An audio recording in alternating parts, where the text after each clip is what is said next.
What's up with y'all out there? BossMack in the atmosphere. Check me out though. Let me take flight and do what's right. It's a beautiful situation. Let me get down with no explanation. Look, kissing babies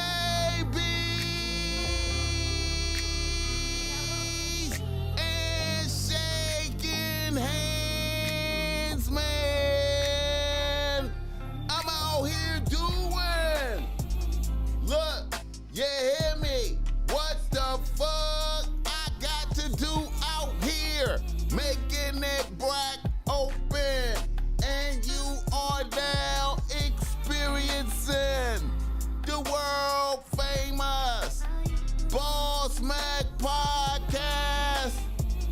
RNS, y'all. RN motherfucking S. Oh yes. Today is a beautiful day.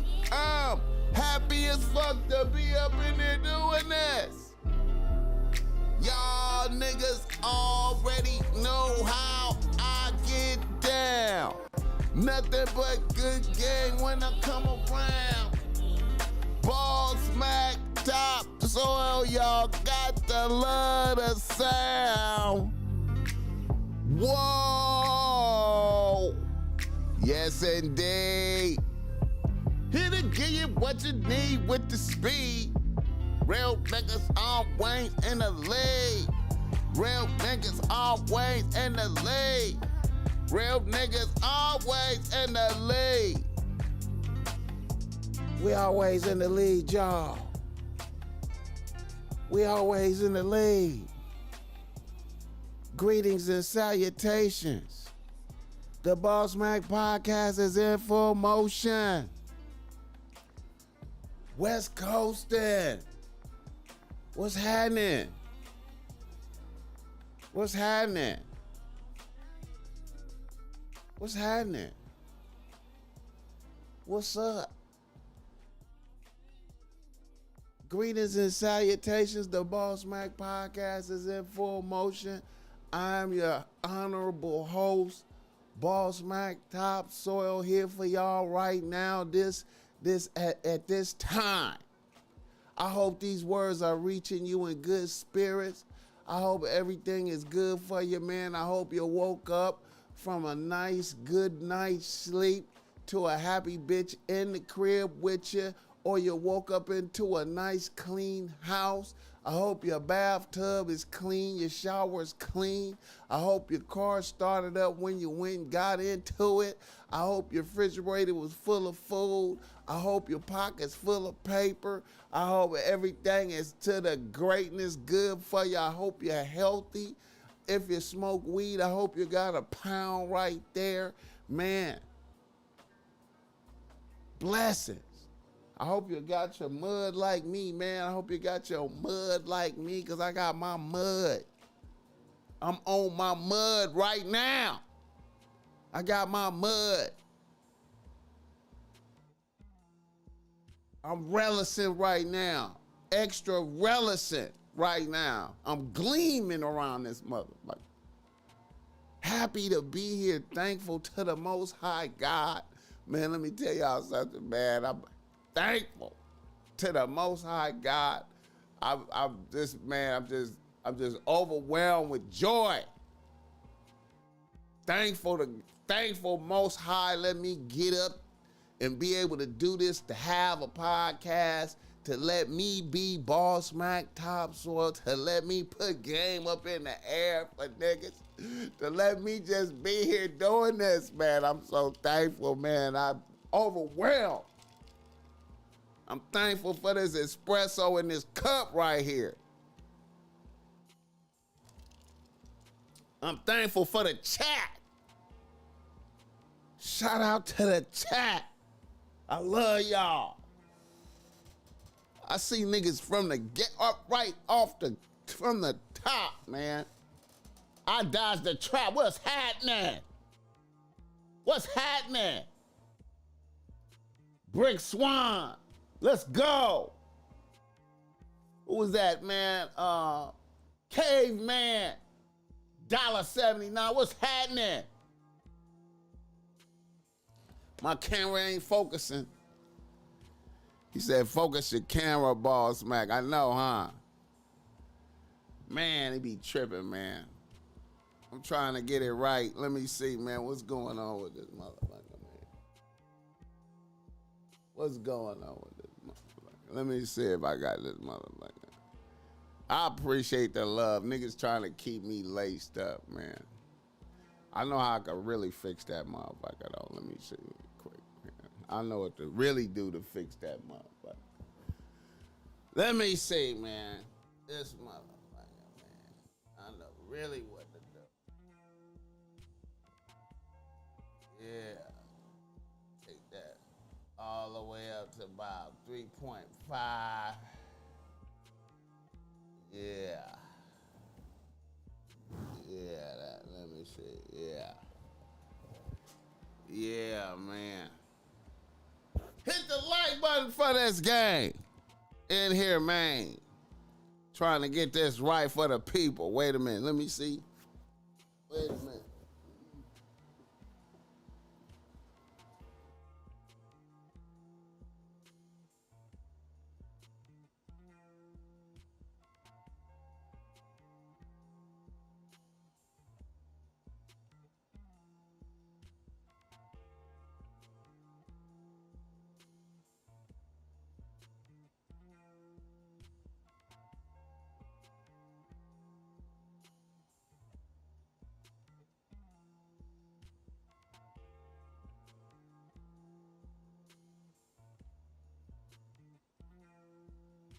Yeah, man.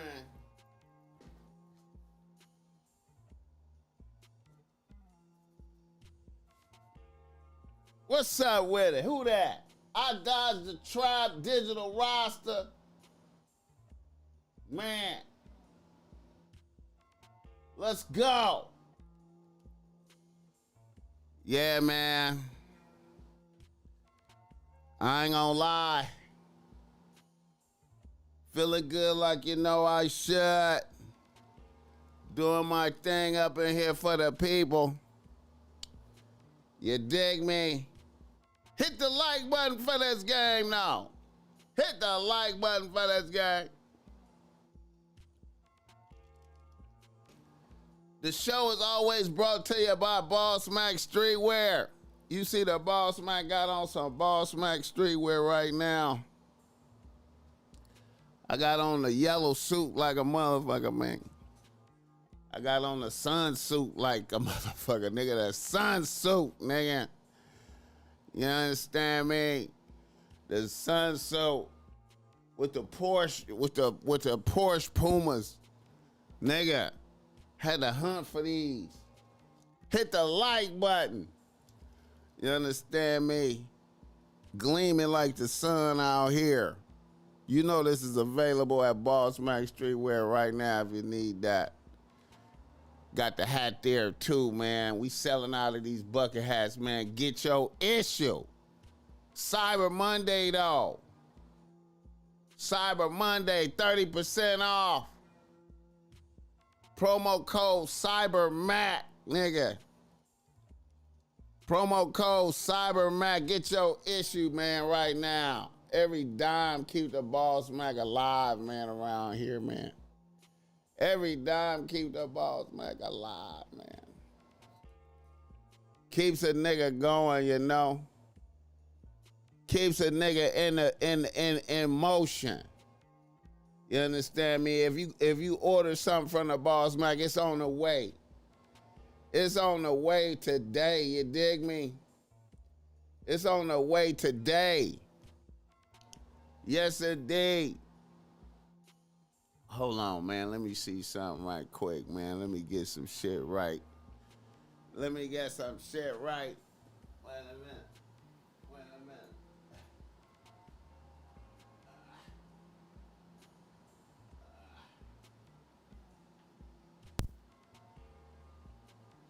Oh, yeah, that one right there. Yeah.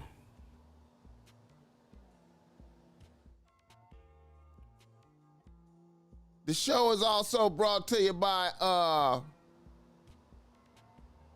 BossMack. Give me a game if you need some game because you struggling with your bitch out there. Holla at the BossMack Topsoil. I got the reasonable race that's great. You understand me? I got the reasonable race that's great. You know what I'm saying? Jump in the DMs. Let me know if you need that. Schedule some times, man. I got you, man. You better do it while you can because the price is going up because the nigga time is getting taken all up, man, because the nigga be, man, overworking, overtime, man, 24/7, man. Hit the like button for this game, but 24/7 working, man. Listen, if you need some game, schedule that. I'll holla at you, man. I love chopping it up with the people, blessing. I love giving out good game, high quality game. I listen to your problems, your issues, man. You tell me the play that your bitch is in. Tell me what defense she in. I'm going to give you the offense to score for sure, man. I'm trying to told you, man. You know what I mean? I love giving out games. So holla at the BossMack Topsoil. Okay, what's up with that? Who is that? Efosa on Sunday. I appreciate that $2. You know what I'm saying? Yeah, man.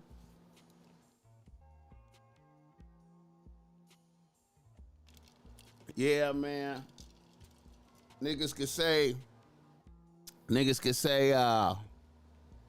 you know what, man? I'm gonna keep it 100, man. The BossMack got like a whole lot of different colorway selections on the sweatsuits, man. I'm gonna try to get them all out there for the people, man. I'm gonna tell you, man, when it come down to picking out what a nigga gonna come with, man, I ain't gonna lie, a nigga be going off of what bitches say. You know what I'm saying? Bitches be hitting me up, be like, "Oh, BossMack, you need to rock this. Oh, I saw you when you wore this one. This color look good. This color look good." So I be going off of what the bitches say. You know what I'm saying? Cause niggas, we don't go off what niggas like. We go off what bitches like. You know what I'm saying? So if you need some flamboyant, you know what I'm saying, you wanna get your relicent on, the BossMack got you. You know what I'm saying? BossMackStreetwear.com. Tap in. You hear me? Tap in. You should see that fuchsia. You should see that fuchsia sweatsuit a nigga got. Or that safety green joint. You know what I'm saying? You know what I mean? That glow in the dark green joint, nigga. You know what I'm saying? And then the white, you know what I mean? Like, man. But yellow is a good color though, man. You know what I'm saying? Yellow is a color of reticence. You know what I'm saying? Good favor. That's why I like yellow like that. You know what I'm saying? I forgot where I seen it somewhere, man. But yellow is a good color of reticence. You know what I'm saying? Good energy. You know what I'm talking about? But then, like I said, I go off of what bitches say. You know what I'm saying? And bitches be sending me different selections, man, to come with. We're gonna be coming out with some. I think because I'm limited. See, I'm limited in the stacks. You know what I'm saying, with the flare leg. You know what I'm saying. Like, I ain't got with the flare leg. I'm limited. It's probably I probably got action at maybe like 8, 9 colors, maybe. where the regular leg is unlimited. You know what I'm saying? It's unlimited. Hit the like button.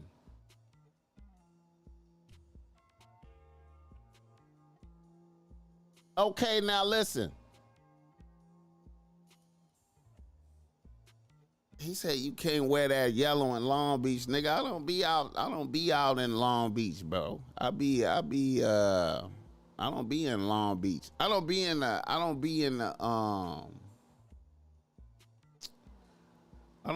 be in Long Beach like that. You know what I'm saying? I live in Long Beach, but I don't be in Long Beach like that. You know what I'm saying? I be moving around, you know what I'm talking about? I really be in Bompton.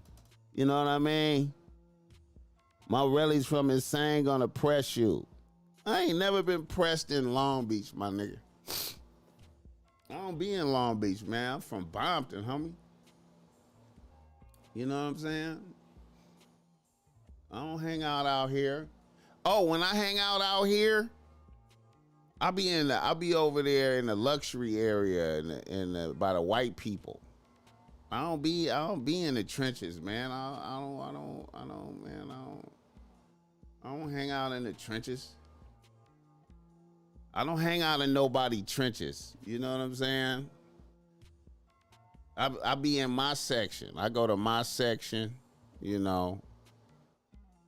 See, I don't be doing all that. I don't be doing all that in niggas neighborhoods and shit. I'm too old for that shit, bro.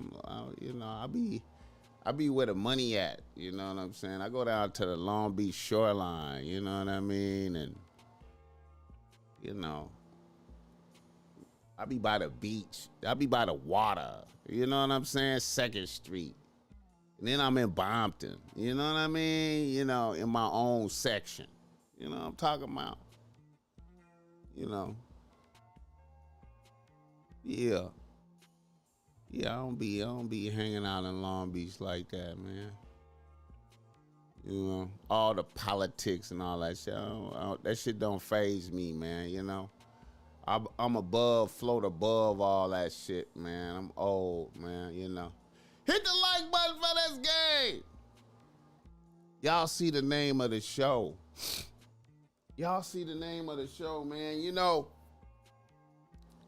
the BossMack be like last minute coming up with the show idea, man. I be waiting till the last minute and see where I'm gonna go with it.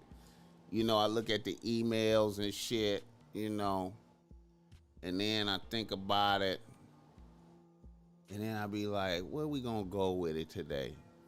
You know, and you know, the ignominious downfall of Drake.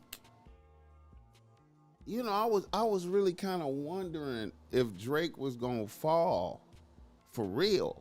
You know what I'm saying? I thought this was just like, I thought Dot just gave him an L on some rapping.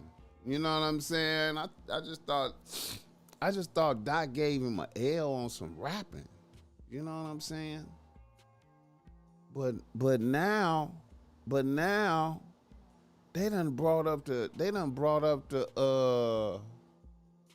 XXXTentacion. They done brought up the XXXTentacion.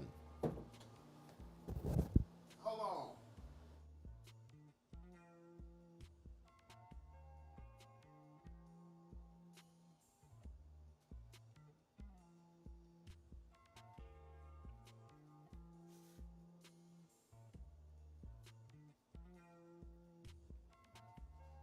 They done brought up the XXXTentacion.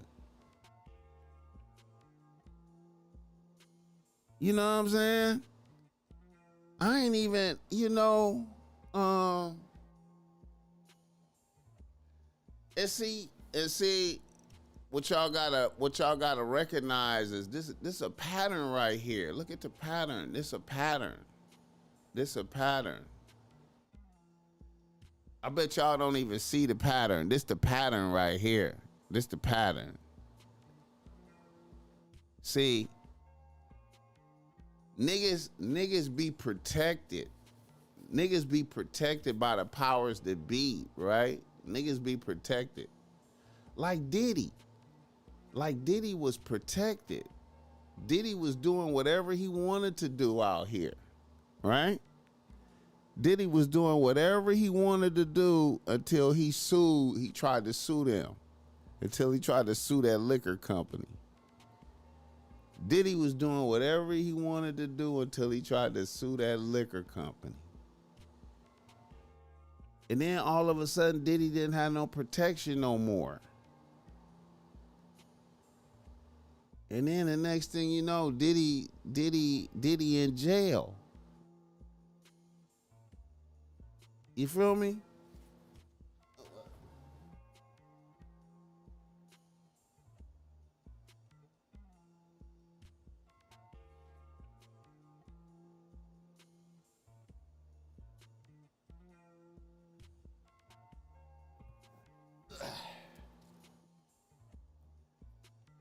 Hit the like button. Florida in the chat.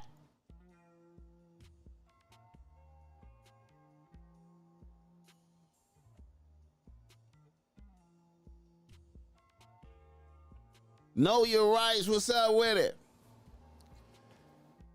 Yeah, so y'all notice when Diddy did that lawsuit and tried to see it, it's like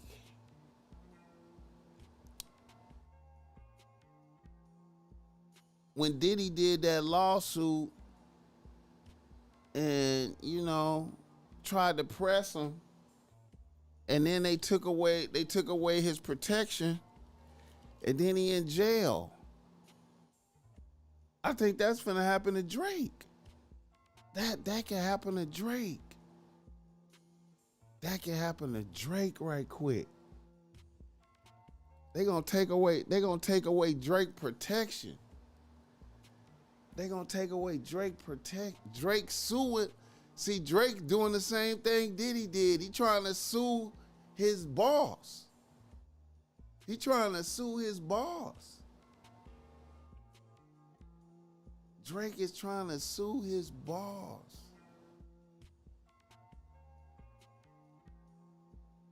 And they gonna take away his protection. I ain't even know the XXX. I ain't even know some of the details of that. Hit the like button for this guy.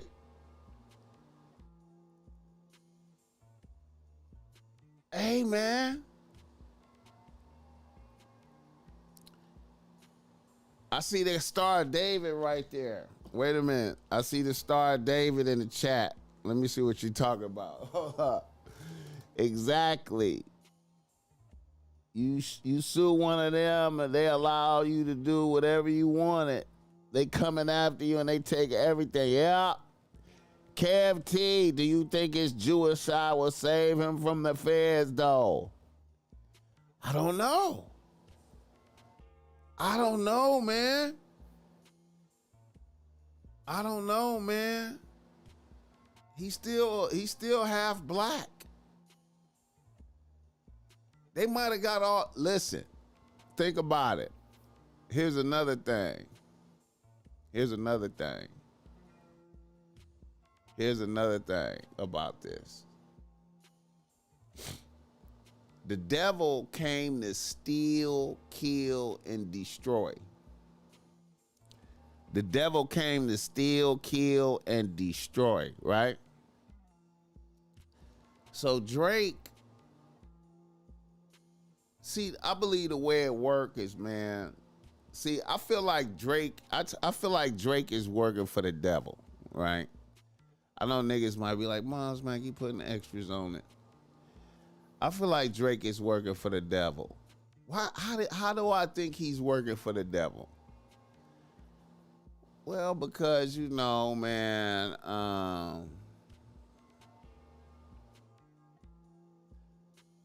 okay, the logo, the OVO logo.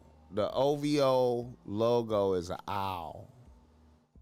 You know what I'm saying? That owl is like negative. That owl is like a negative that's like a negative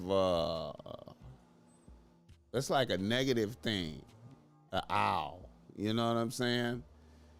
And I think one of them demons, Moloch or something, is like an owl or something like that. That's what I thought. You know what I'm saying? Moloch. Yeah, Moloch. Yep, that owl. That owl logo is Moloch. So, and then let's evaluate what Drake have done. Let's evaluate what Drake have done. You know what I'm saying? Drake have done a whole lot of evil things, man. You know what I'm saying? When you intentionally, a minor evil thing is when you intentionally go after married niggas' wives. You know what I'm saying? You intentionally go after married niggas' wives. You know what I'm saying? And I remember, just on some side note shit. Y'all know, okay, I don't know if y'all remember, I had K Dot Peoples on the show a couple times. Lil L. I had Lil L on here a couple times, right? And when Lil L was on here the first time, I don't know if we talked about this on camera, but he was telling me the story about how Drake had moved down the street from Kanye, you know what I'm saying, and Kim.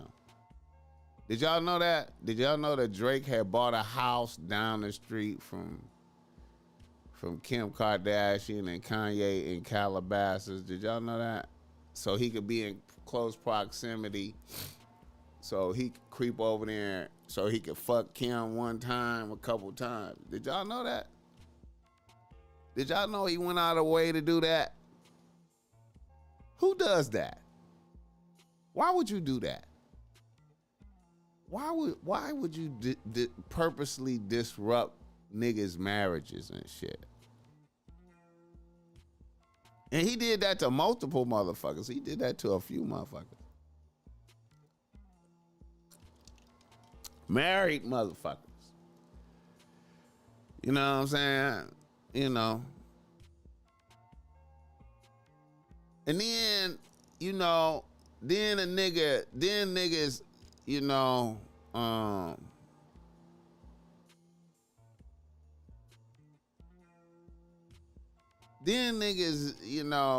let's look at all the reasons. Look at all the reasons for his problems. Look at the reasons for his problems. Not writing lyrics, not writing lyrics. That's on him, right? Then hiding his son, don't wanna admit that he got a baby from a porn star bitch or a hoe or whatever the bitch is. Hide the baby. And then his beef with Dot, why niggas even, he didn't even have to beef with Dot. You know what I'm saying? He didn't even have to beef with Dot. And then XXXTentacion,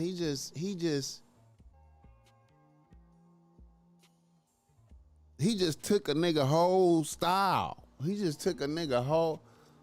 I don't know if y'all know that or not. Back when XXX first came out, and XXX first hit record, that Look at Me, or whatever that was. Drake just came and just took the nigga whole style and made a song like that. It just got away with it. Like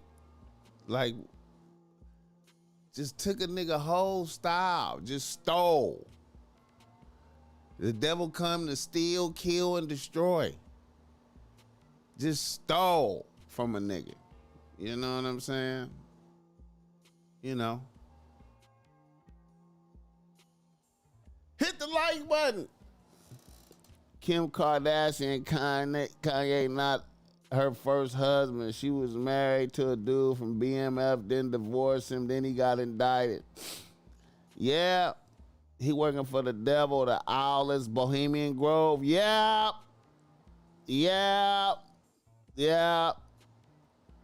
Megan Davis, what's up with you, baby girl? You ain't never late, man. You always on time when you in the chat, dog. Man, that's what's up.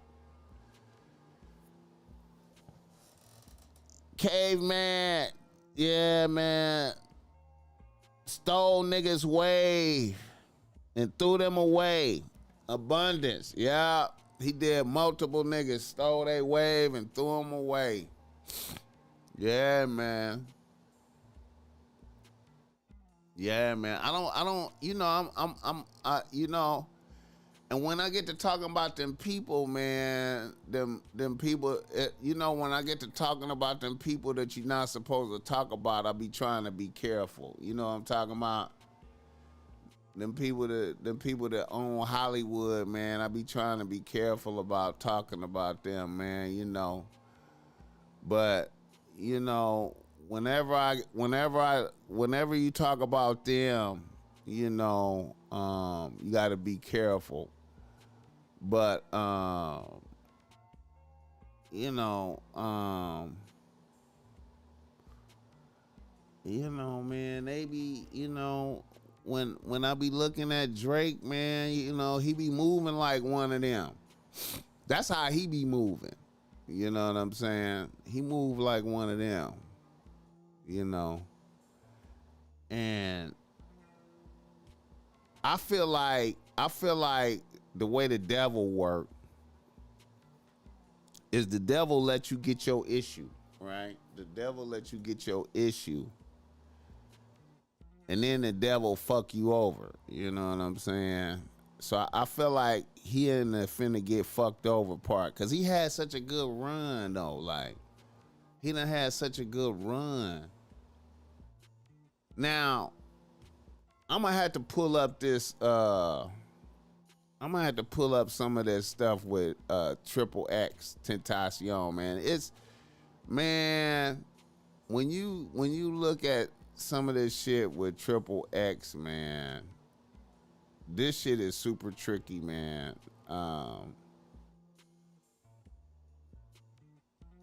Even a nigga like Academics, man. All these niggas, man, this shit is tricky, man. And you know, another funny thing too is, man, I remember when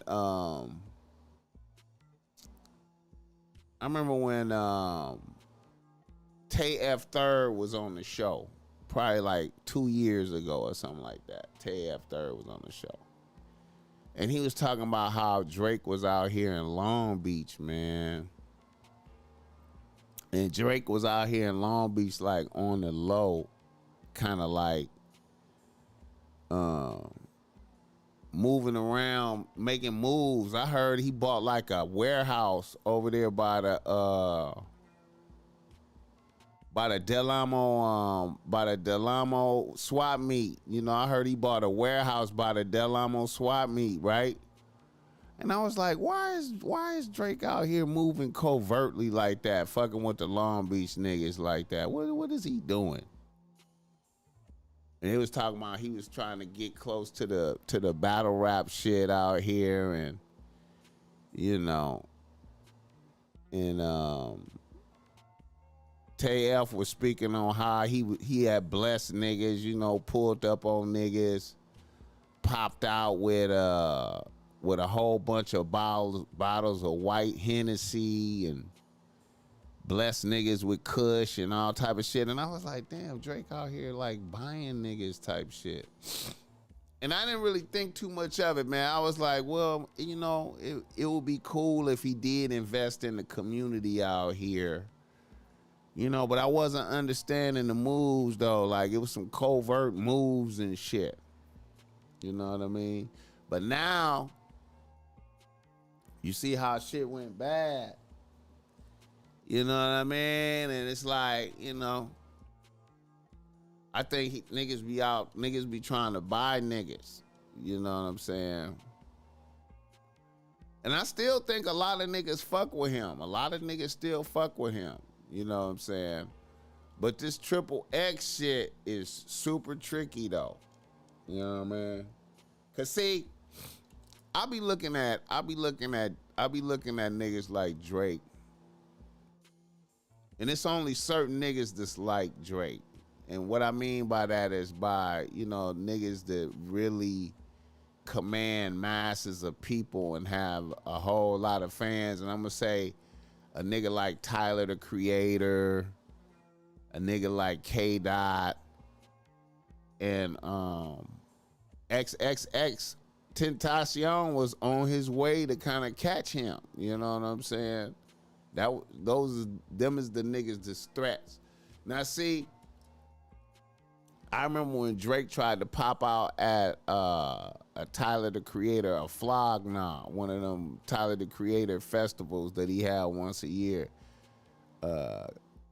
Drake tried to pop out at a Flog Gnaw and got booed off the stage. And I was like, oh. That wouldn't happen to Dot. You know what I'm saying? I was like, oh. Drake got booed off the stage at a Flog Gnaw. Okay. All right. He ain't invincible. You know what I'm saying? He ain't invincible. Man. Hit the like button. Everybody got a price tag at the end of the day. Handshakes don't pay bills or provide for individuals' families. Splitting the bag is demonstration facts. Yeah, man. Soldier Sim said these niggas all for sales. Instead of blacks dissing Drake, we should back him. Sue them Jews, Drake sued. Man, you tripping. That made sure LA would flip on him. Yeah. XXX said if anything happened to him, Drake did it. Yeah. Yeah. Now, how in the... See, that's what I'm talking about, man. That, let me pull some of this shit up right here, man. Now, first of all, just to show XXXTentacion's power. See, I think academics kind of like dude a little bit. Academics is in the middle of all this shit, man. He talking to these niggas.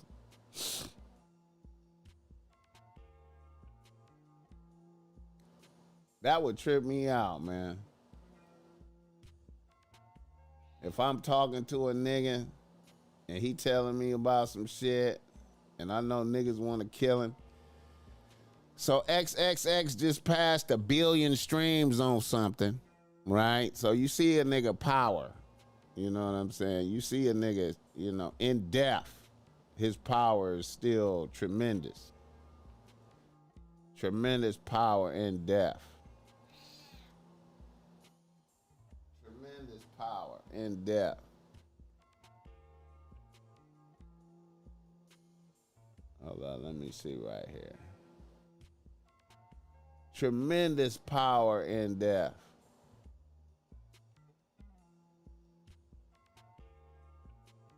Let me pull this up, man. I got this shit queued up. All right, on law and crime sidebar. I don't know if y'all seen this shit yet. I'm gonna go through some of this right here. How bad this shit is, this shit sounding. Diedrich Devon Williams, who's behind bars for life for murdering rapper XXXTentacion, is now appealing his case, his conviction, his sentence, on the grounds that he did not receive a fair trial. And this is in part due to what his attorneys say is the exclusion of evidence that pointed the finger, or maybe pointed the finger, at other people.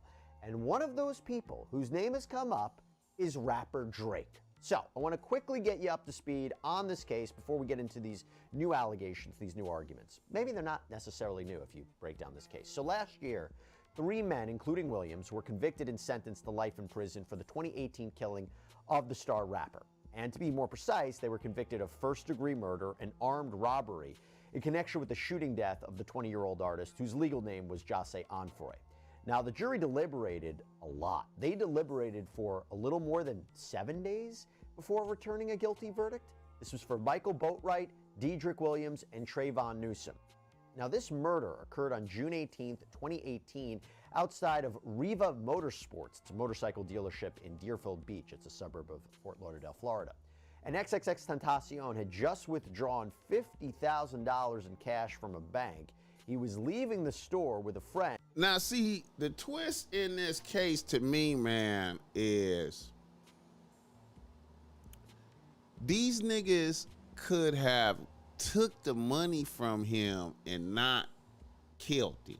You know what I'm saying? They could have popped him in the leg or something. If they had to even shoot him. They didn't even have to shoot him. But if they had to shoot him, they could have popped him in the leg and just took the money. You know what I'm saying? So, them killing him, see, you know what I mean? And when his BMW was blocked by an SUV. In fact, surveillance footage from the scene actually captures this shocking moment as 2 masked gunmen, later identified as Boatwright and Newsom, emerged from the vehicle, confronted the rapper at his driver's side window. There is a brief but very violent exchange with one of the men shooting XXX repeatedly. Afterwards, they snatch a Louis Vuitton bag containing the cash that the rapper had just withdrawn, and they speed away in the SUV. Williams was accused of being the driver of that SUV. And the friend, by the way, who was with XXXTentacion during that attack wasn't injured, but he witnessed the murder. And the jury's deliberation was lengthy, but ultimately they concluded that the evidence presented by the prosecution was sufficient. It was beyond a reasonable doubt, enough to convict all 3 defendants.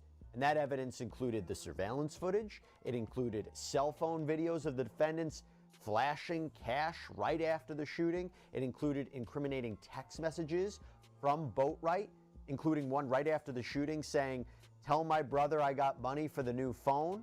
And then, just minutes after that, sending in a separate text message a news article about XXX getting shot.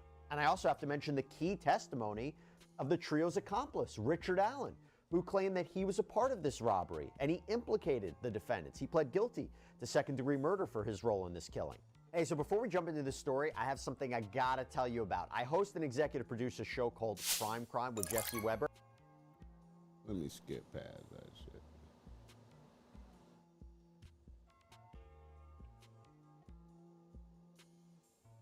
Focus of this is on Drake. There's also other issues that they're bringing up, so I want to get into it right now. And for that, I want to bring on Williams defense attorney Mauricio Padilla. Thank you so much for coming on, Mauricio. Happy Thanksgiving. Thank you for coming on right afterwards. So I wanted to talk about this with you, and we're going to get into more specifics of the appeal. But overall, big picture, big theme, what are you and the rest of the defense counsel arguing here? Well, I am not arguing it. I'm not his appellate attorney. I was the trial counsel. So I'm just referencing what Mr. Patanzo, which is his appellate attorney, has stated in the brief. There's so many errors that it takes a while to even break it down. One of the main errors in my opinion in the case, which I had to sit through, argue, and live it, was the fact that in December of 2020, I filed a witness list the state's reaction to that was to file a motion saying, we want the court to strike all of his witnesses, which is, that's not even something that's legal or that you could do. You have to itemize who you want stricken. You just can't shotgun approach and say, I want all of his defense witnesses stricken. But the state attorney did that. In a hearing that I had to defend, myself to that in that motion, the court didn't grant that, but the court instructed me to file a pleading, which was the nexus in my defense witnesses and what nexus they had to my theory of defense, which I argued was inappropriate because at the end of the day, you're ordering me to give the state a blueprint of what my defense is going to be. But I was ordered to do it, and I did it. When prior to Mr. Onfroy, which I'll refer to him as X for this interview because his stage name was XXXTentacion, which was the victim in this case. Prior to him being murdered, he had posted on Instagram, if anybody kills me, I'm snitching right now, it's champagne popping. I'm paraphrasing, but something to that effect, right? So imagine now, how if a nigga make a statement like that, if I come up dead, it's this nigga right here. How is it that he don't get pressed? You know what I'm saying? Y'all ever think about that? If a nigga make a statement, if I come up dead, it's this nigga right here. And y'all don't press him?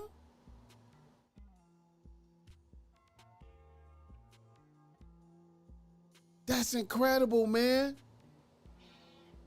The decedent said prior to his death, if anybody kills me, it's Champagne Poppy, which is Drake's Instagram name.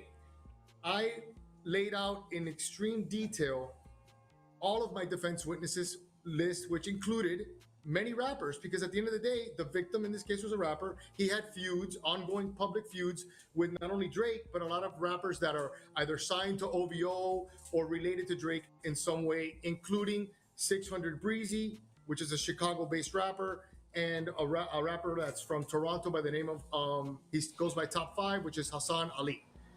And I had to lay that all out in detail. The court was fully aware of my theory of defense. Prior to that, I filed a motion to perpetuate the testimony of Livingston Allen, which goes by the name of DJ Academics, because DJ Academics was friends with X and had posted long YouTube, content regarding this beef. He actually posted a YouTube saying that he was on the phone with X discussing the issue and the beef that he had with Drake, and specifically X had either said or posted something about Drake's mom, and he had posted a picture of a Drake lookalike with semen on his face, and he wanted DJ Academics to post it on his own site, and he said, I'm not going to do that. And in that conversation, DJ Academics says that you better be careful because even though, and I'm paraphrasing again, even though he's not a gangster, you may be pushing him. As a reaction to that conversation, X goes and says that he takes it out off the post off of his website or off of IG, and he says that his Instagram was hacked. I laid that out in my motion to perpetuate the testimony, which a motion to perpetuate testimony is when you have a witness that is relevant to your defense and that lives beyond the jurisdictional limits of the court, and that you feel that you're not going to be able to bring them into court. So I'm basically asking the court to allow me to go to California or wherever I have to go, depose this individual, and now with his deposition, if he doesn't show up, I could use it in my defense or in my case in chief, right? So I did that, argued it to the court, and the court, in a reaction, basically said, I'm not going to grant your motion to perpetuate testimony, just take his depo. Let's just take it. So, okay, fine. I set a notice of hearing, went and served served Drake in his castle in Beverly Hills. There's something that you mentioned, and I want to talk about this. So first of all, there was this deposition that was taken of XXXTentacion's mother, Cleopatra Bernard. She testified that Onfroy had this ongoing feud with Mr. Graham, Aubrey Graham Drake. She said this feud with Graham included throwing shots at Onfroy and lyrics from one of Graham's songs. You mentioned that controversial statement that he made, if anyone tries to kill me, it was champagne poppy.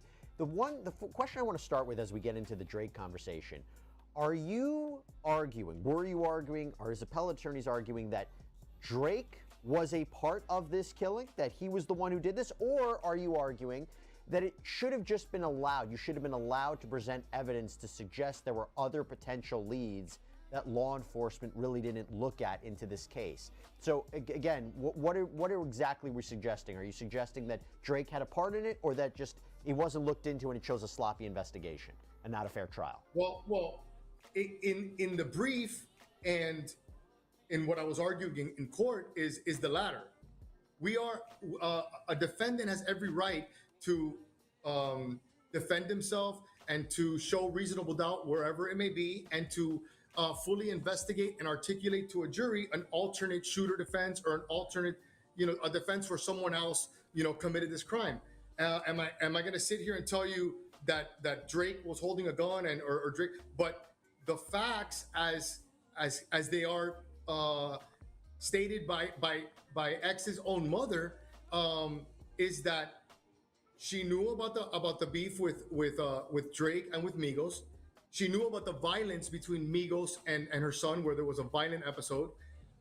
She knew about 600 Breezy, which is a known admitted gang member from Chicago, going to South Florida and posting on social media saying that he's blicked up, which means that I have a gun, and she was concerned about it. She testified in the depot that she discussed it with her son. She testified that the reason that she wanted additional security with him the day he died was because of this beef with Migos and everything that we're discussing. So it was relevant, and for many months during the trial, January, February, even February 7th of 2023, the judge is agreeing with me. Okay, now there comes a moment and a hearing.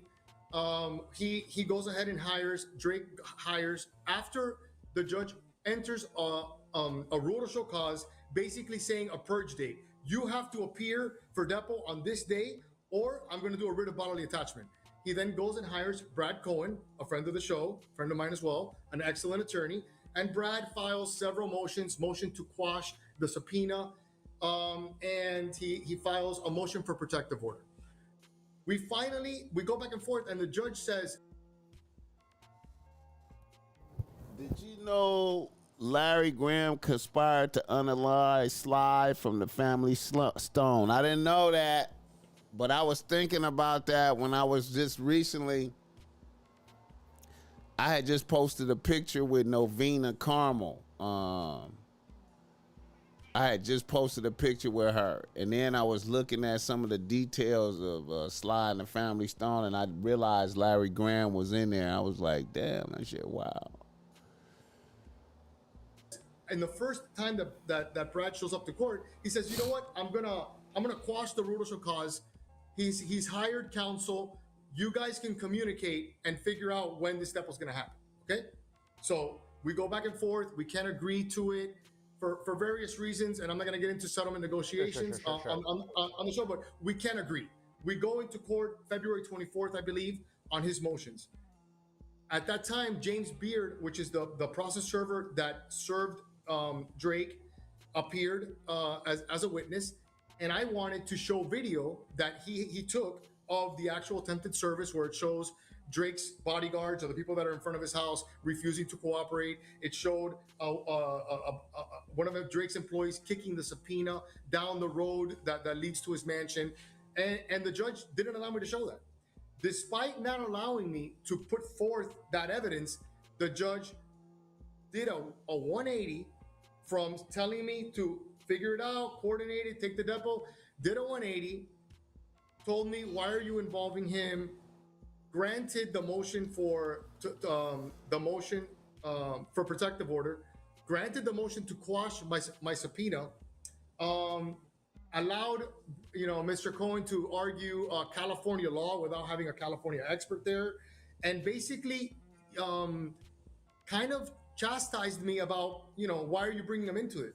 And as a matter of fact, he even we had taken the deposition of one of X's relatives regarding this beef, and she denied it, and the court said in open court, even his relative said that it didn't exist. And I said, yeah, well, she's lying, because the whole world knows about this beef. So for her to sit here and say that she didn't know about it it's on her credibility. So despite all of this, he does a 180. He not only grants the motion for protective order, basically saying that I can now serve him again. Okay. And it quashes the subpoena, but the state attorney, sensing there's blood in the water, says, Judge, I'm going to renew my motion to strike all his witnesses. Okay? Or tennis, no notice. And he says, I'm not going to do that, but I am going to strike Mr. Graham. So he struck in the middle of the trial. He struck Drake from my witness list, which is completely inappropriate considering the history of the case. Talk to me real quick about why you think the judge did this, because in the appellate brief, and correct me if I'm wrong, there is an accusation that the court might have been biased because of Drake's celebrity status. Correct me if that allegation is wrong, and in your opinion, why do you believe the court ultimately wouldn't allow the deposition of Drake? I'll say that Judge Usong was a complete gentleman to me, and it was a pleasure to try the case in front of him. I do think that he made various reversible errors, and I think from the beginning he made a lot of calls that were unconstitutional, not legal, this being one of them. I don't want to speculate as to why, but when you're dealing with someone like Drake, which he's not a celebrity, he's a super celebrity. He's like in the stratosphere of fame. So when a judge does a 180 like that, I'll let the viewers or other people figure out why they think that it happened, but I'm not gonna speculate as to why it happened. But no, I get that. I do want to ask you about this, because this is another part of the appeal, and that is with respect to the testimony of this gang expert, which was excluded in a pretrial hearing.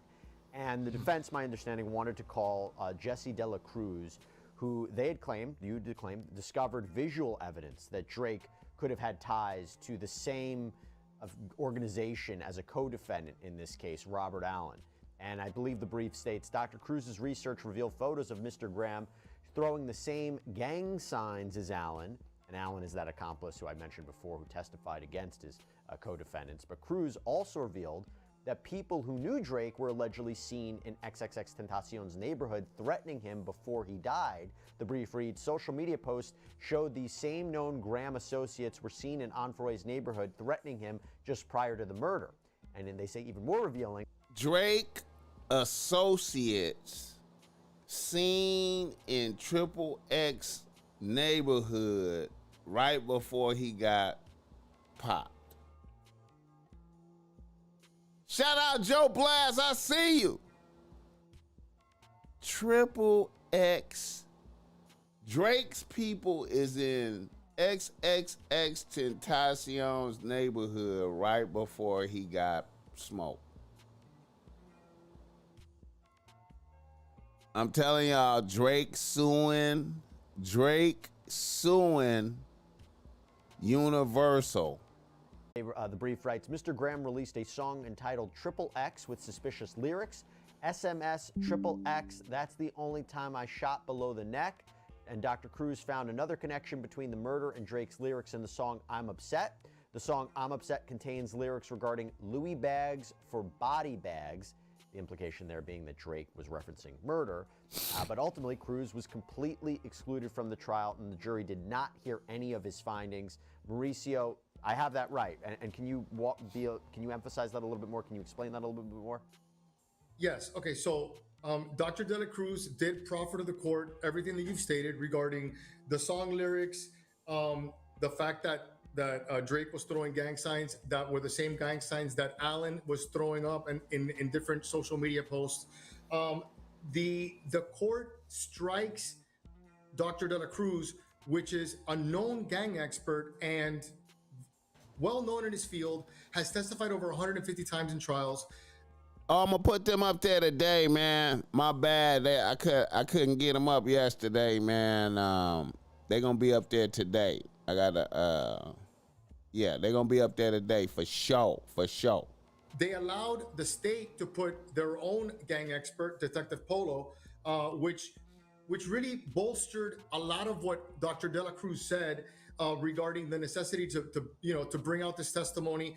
I don't believe that it, based on Daubert, which is the case that we look at when analyzing whether an expert is if it's appropriate for an expert to testify, I don't believe that was a legal call. I think it was error for him to do that and not allow us to put forth that testimony. And we put up pictures of Drake with Lil Wayne throwing up a Bloods gang sign and other evidence that Drake is out there flaunting gang ties. We put forth evidence of Hassan Ali, which is top 5 out there openly claiming on social media and video that he's Drake's shooter.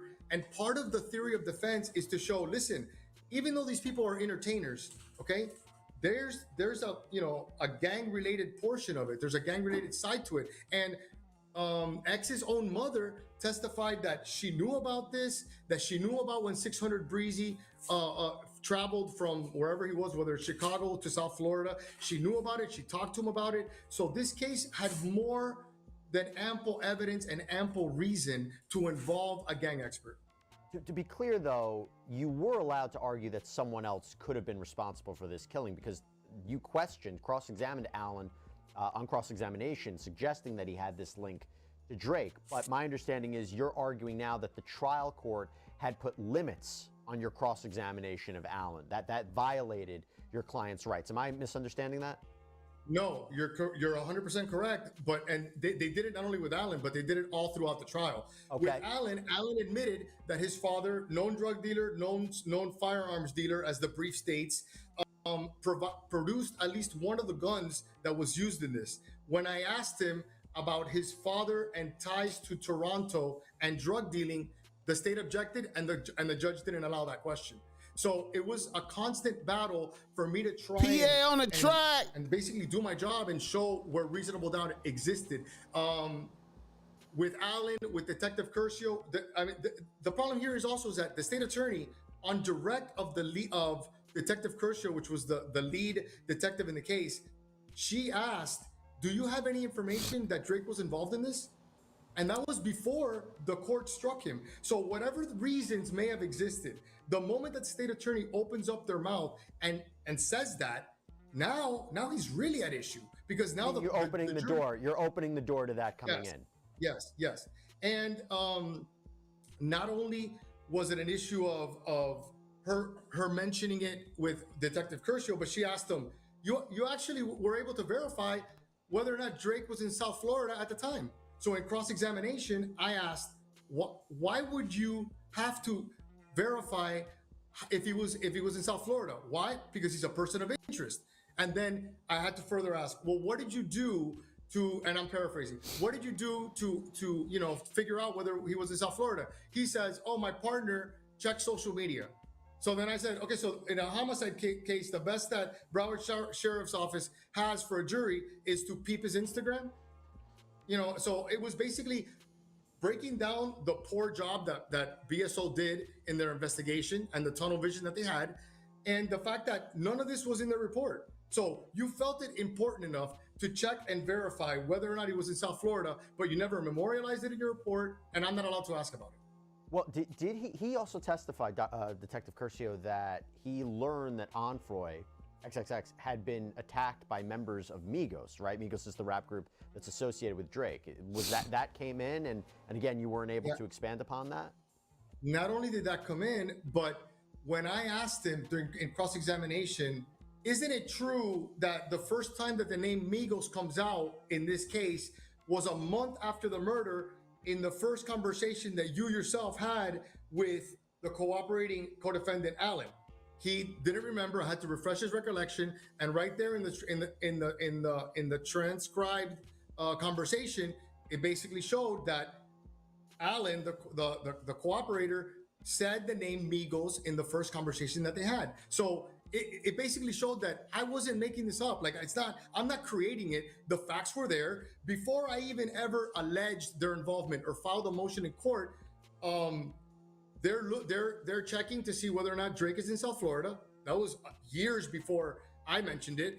And Alan is saying is talking about Migos to the lead detective a month after the murder. This is years before I filed anything regarding my theory of defense. So it was just to show that this is part of the case. Right. And the argument is that your client didn't get a fair shake, didn't get a fair trial because you couldn't expand upon this and introduce this. I want to move quickly past Drake and ask you a couple different questions about this appeal. Speaking about Detective Curcio, I understand that there's also an objection that your team has with him providing opinion testimony on cell phone data. Can you talk about that real quick, what the issue was with Detective Curcio there?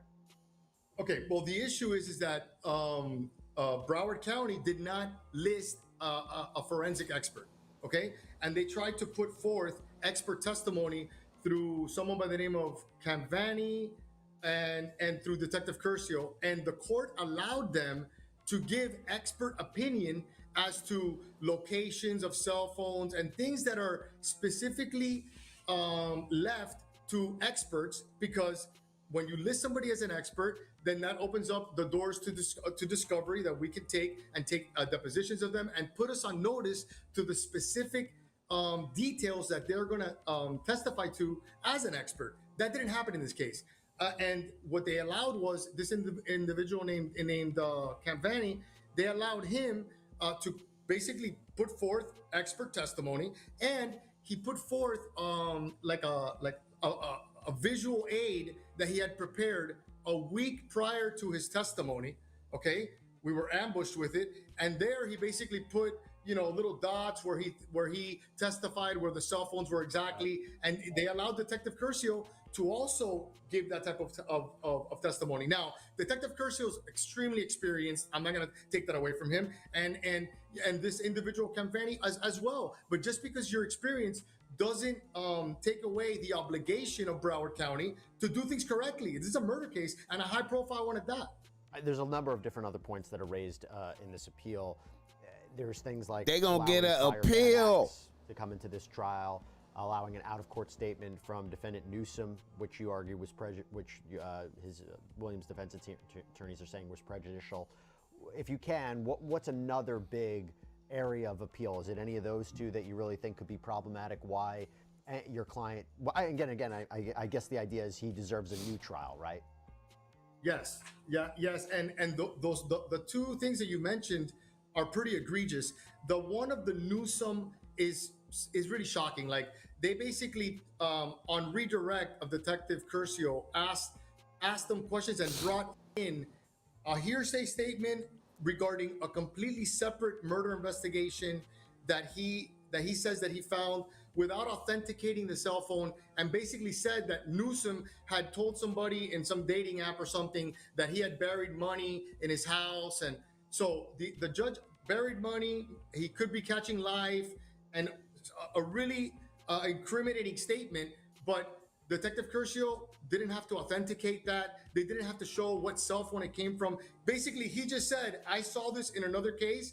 And the problem is that my client is sitting at the same table with this individual that now the court has allowed this, extremely prejudicial information to come in. So that was a humongous reversible error, in my opinion, that affected not only my client's case, but everybody that was sitting there at table, including all the co-defendants. Moving forward, though, what can we expect in terms of a timeline of appeal? When will this be heard? When will this be decided? If a new trial is granted, how does that work? Because now it's about the timeline of events. What should we expect? You know what? I don't practice appellate law, and those are questions that I don't really want to give misleading answers to. Okay. So I don't want to give the wrong answers regarding appellate. I don't really do appellate law, but at some point they're going to file a responsive brief, and I think that the court could invite. I think the way it is nowadays, the court can invite oral argument. When I first started practicing law, you had the right to give oral argument. I think now it's only by invitation when the appellate court wants to hear your arguments. But yeah, I mean, listen, when I read this, this was an 11-week trial. The jury was out 8 days. It's not like if the jury didn't think about it and came back in 90 minutes and convicted our client. The jury struggled. They had to have struggled because 8 days is. I've never had a case that the jury's been out that long, and it was clear that they had questions, and I really wasn't able to properly defend my client. Mr. Williams did not get a fair trial. When I read this, I think there's like some kind of a defense mechanism when you try a case for 11 weeks that you start forgetting things. When I read this, it brought it all back, and it reminded me of really how unfair the judge was with Mr. Williams, and the detrimental effects that it had for me to be able to properly defend my client. Well, listen, Mauricio, I appreciate you coming on here, pleading your case, pleading for these facts that, these arguments that his appellate team will be making now to a higher court, breaking it down for us, because it can get a bit complicated in the weeds, but you really made it clear for us. So thank you so much, Mauricio. Hit the like button for this gang. Yeah, so, very interesting turn of events there. I know it was kind of drawn out a little bit there, but the downfall of Drake, man, is real, is unfolding. Drake may have had something to do with Triple X getting unalived.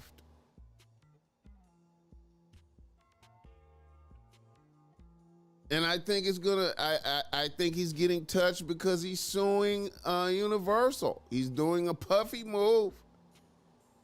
Hit the like button for this gang. Very interesting. Very interesting. Very interesting.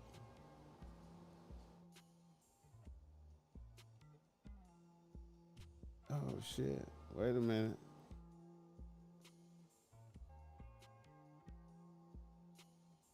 Very interesting.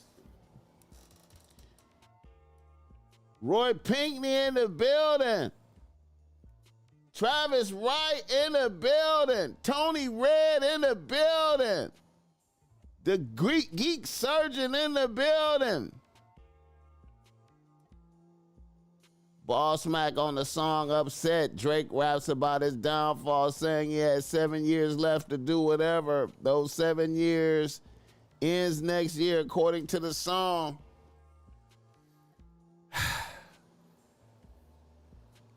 I don't know, man. I believe you could. I believe there are people out here that would make a deal with Satan. Uchiwala, what's up with it? They trying to dirk him. He dirked himself. He dirked himself, man. These niggas out here, man. These niggas dirked theyself. These niggas dirked theyself, man. I can't believe how these niggas could have, man,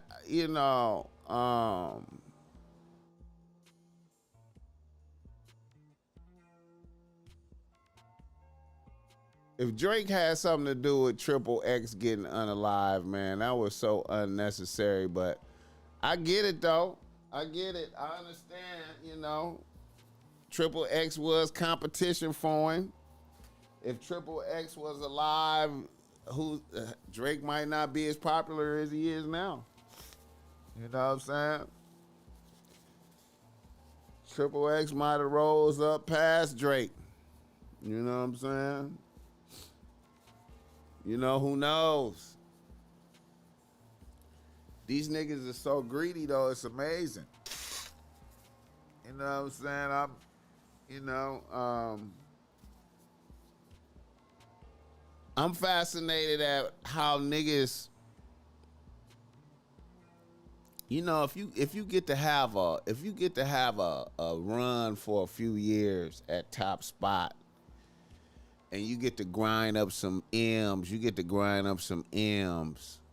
I mean, that's good. You should just be thankful for them M's that you grinded up, man. And how much do you really need to live? How much is enough? You know what I'm saying? if you could eat and put on some new drip and you got a couple of cars and some houses, I mean, what else do you really need, man? You know what I'm saying? You know, you got about 4 or 5 bitches on the team. I mean, what do you need? You know what I'm saying? Do you need to stay at the pinnacle? Do you need to stay at the pinnacle perpetually over like 10, 15 years at the pinnacle? I mean, you know what I'm saying? Niggas could just, you know, how much is enough, man? You know what I'm saying? And hating on the next nigga coming up, you know what I'm saying? You know, just cause he got the potential to pass you up, you wanna, you know what I'm saying? You wanna unalive a nigga, you know what I'm saying? Take his whole, steal a whole nigga's swag, steal a nigga whole style. Get the chili! I don't like that steal a whole nigga style shit, man. Niggas be, man, that's, you know what I'm saying? It, you know, it seemed like Drake just was living off of that type of shit, just taking niggas shit, you know what I'm saying? It's enough for everybody in these streets. That's what I'm saying, man. It's enough. It's enough. It's enough bitches. It's enough money. It's enough. You ain't gotta knock no pork chop off the next nigga plate, man. You know what I'm saying? If another nigga doing it better than you, man, you just salute a nigga and be like, he did it better than me. He doing it better than me, damn. You know what I'm saying? You know, that's why I try to do me, man. I try to do me, man. I try to be original as fuck, man. I just try to do me, man. You know what I'm saying? You know, I just try to do me, man. Joe Blast. I don't think Drake did that. I could be wrong, but I don't think so. I never heard of Triple X until he got killed. Joe Blast, listen to me, man. Listen to me, my guy. I follow XXXTentacion. I saw him blowing up. I followed. I was on XXX when he was unknown. I seen him blowing up on SoundCloud. I witnessed Drake steal his style. I witnessed Drake just blatantly steal his style and make a song with it and get away with it and turned it into a hit. I saw him do that. I saw that, and all Triple X fans saw Drake do that. And Drake was able to get away with that. And then Drake turned around and said he never even knew who Triple X was. Right? And then Triple X got to talking real slick about his mama and all types of shit, all types of hell of a talk. You know what I'm saying? And hey, listen, my nigga. These niggas out here, these dudes got shooters, bro. These dudes got shooters. One of Drake's shooters just beat a murder case and got out and immediately started talking hella shit about how he's one of Drake's shooters. And Drake did and filmed himself they filmed Drake giving him like 50 maybe 100 racks. You know what I'm saying, man? These niggas, man, listen. It ain't beyond the realm of possibility that he put a bag in the streets to get dude out of here, man. That's easy work, man. It's easy work. It's way easier than you think. It's easy work, man. These niggas out here starving, broke. It's easy. You gotta imagine, man. You know what I'm saying? They don't know. I played that all that little information I was just playing. You know what I'm saying? Drake people was in Triple X neighborhood. Drake's people was in Triple X neighborhood right before he got popped. It's easy to put, listen, man, it is easy to put a M out there in the street. Listen, man, it is so easy to get on the plane and go to your broke community with an M and be like, hey, I need this nigga gone. What can I do to get this nigga gone? You know what I'm saying? And them little niggas are some crash test dummies. You know what I'm saying? The little niggas are some crash test dummies. And then when I look at that Triple X shit, when I look at that shit, these niggas out there, they trying to rob him for the little bread he got. He got 50 racks on him. Why they pop him? They didn't even have to pop him. They could have shot him in the leg. They could have pistol whipped him. They could have did all kind of shit and still got the money from him. They still could have got the money from him without popping him. It is so easy, bro. What you gotta imagine is niggas can put that in motion so easy, so easy. Them niggas is dirt broke. Niggas you could get a nigga gone for 10 racks out here. Drake go down there and get at them niggas big homies and be like, look here, man, I got a M for y'all. Break it down however y'all want. I got a M. I need Triple X gone. I need to get him gone. And they put that in motion. And see, I feel like the little driver nigga, the nigga that was driving for that, he might have didn't know that they was gonna do all that. It's very possible that the two niggas that did do the shooting or the niggas that did do the shooting be the ones that know what the total plan is. Like, okay, we gonna get this nigga gone. You know what I'm saying? We gonna get this nigga gone. The driver nigga might not even know about it. The driver nigga might have just heard about this shit. Like, as he been sitting in there, he get the word that they families, the shooter niggas families got the bag. That could be out there like that. You know what I'm saying? Niggas just crash test dummies and they family got the bag. That could be, man, listen. And then Drake gonna make have a song with lyrics in it like that. I could fully, man, you know, it sounds stupid as fuck, but I could see that. I could see that playing out like that. And then Drake, and then niggas, and see, look, and then niggas in the music industry, look at this. And then niggas in the music industry, everybody kind of low-key know he did that, right? And then, you know, it's like a little stripe for him. Like, yeah, I got that nigga Triple X gone. Yeah, I got that nigga gone. You know, the Migos, everybody, Drake cool with the Migos. You know, all the niggas is cool. Like, yeah, I got that nigga gone. We did that. We got that done. You know what I'm saying?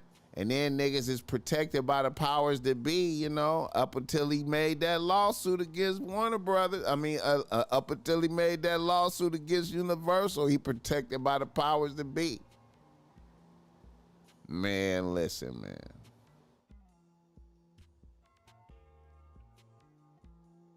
I can see that shit, man. I can see that shit. He said mob ties killed Amigo in Houston. Yeah.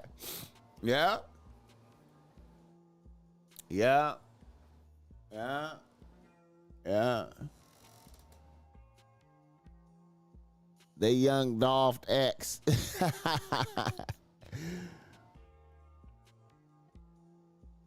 Back when BossMack called him extension. Hey, man. I fucked with XXXTentacion, man. I fucked with him, man. I fucked with that nigga, man. I fucked with that nigga when he first came out. I don't know if y'all was fucking with me back then, man, but I remember when I discovered old boy.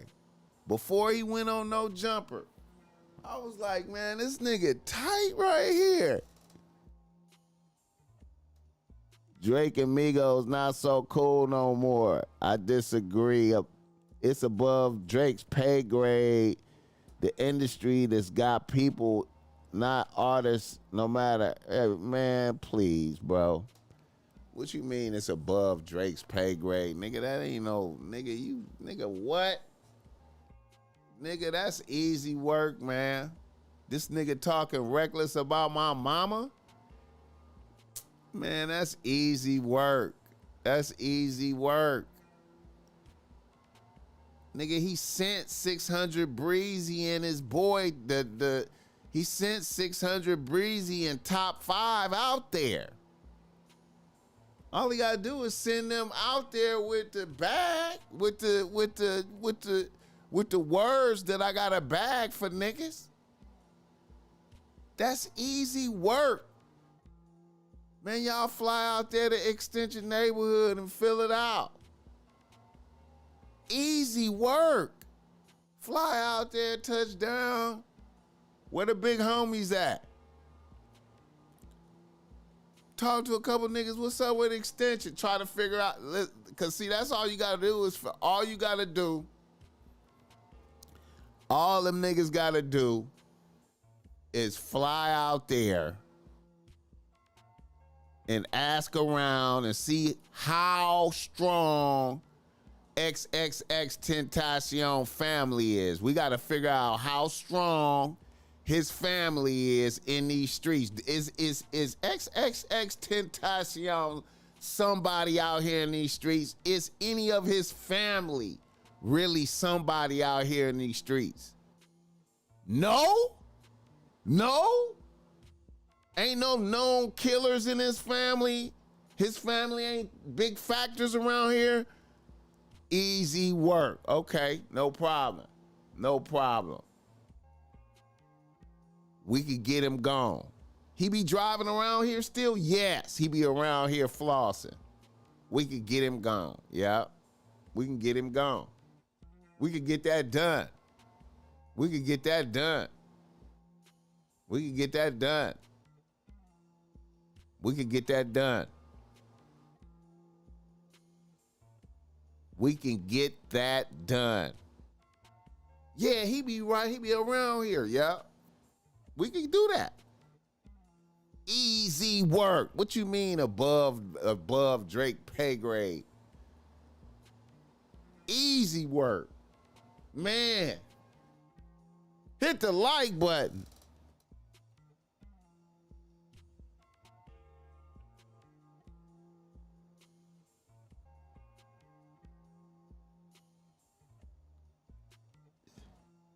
Extension in the Batmobile.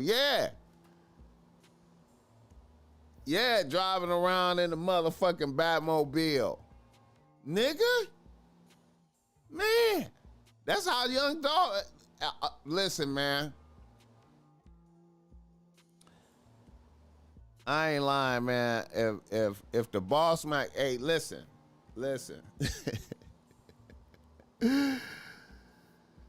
If the BossMack touched the big bag, I'm gonna show niggas how you do it. I'm gonna show niggas how to move around this motherfucker, man. I'm gonna show niggas how to move around, nigga.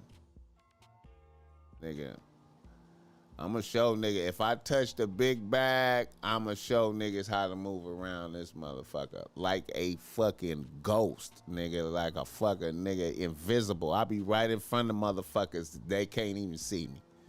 Nigga. Invisible to niggas. But still in luxury environment. But invisible to niggas. Niggas drive around this motherfucker in Batmobiles and shit. You know what I'm saying? Fuck that. Nigga, this shit is Afghanistan out here, man. Niggas driving around.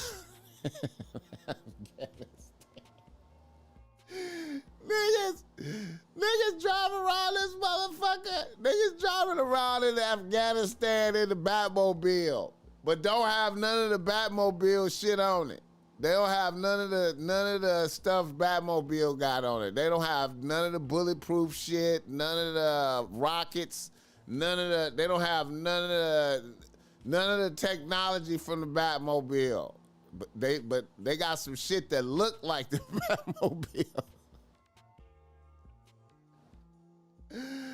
There you go. Nigga got a fluorescent nigga car. Man, nigga have his car painted some type of. There you go, right there. There you go, right there.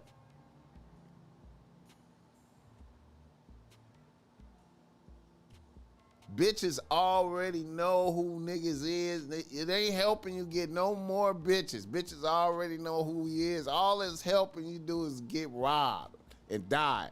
It's helping you die. That car is helping you die.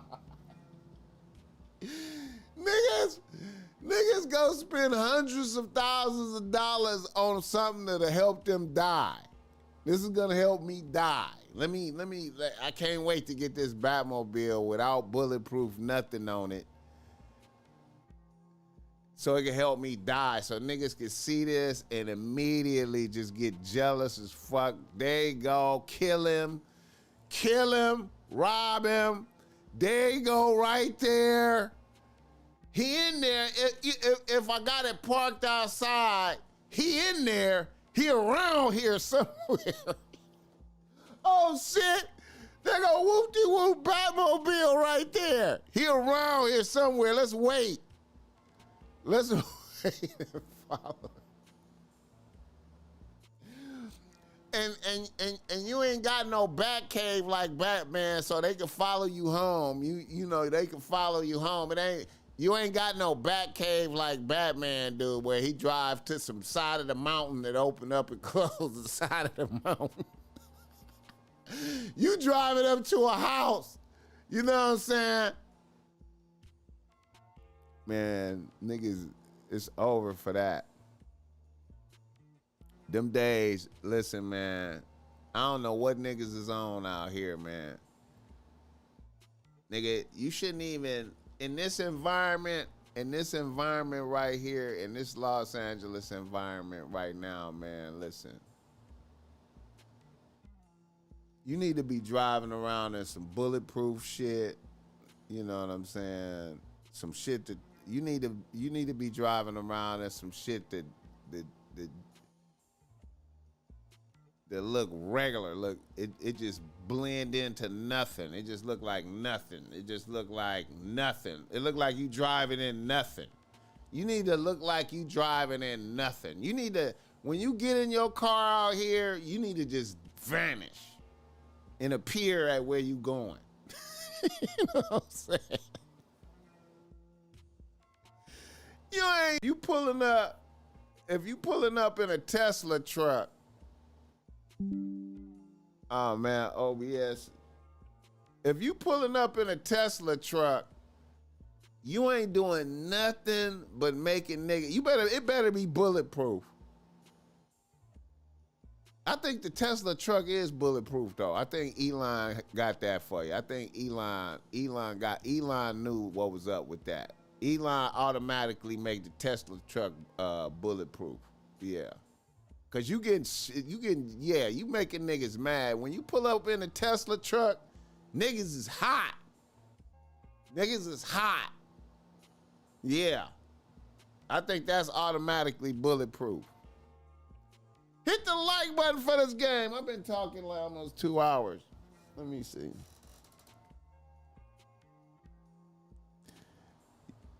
You might get you might damn near get stuck in a Tesla though, yeah. He said drive around in a tank.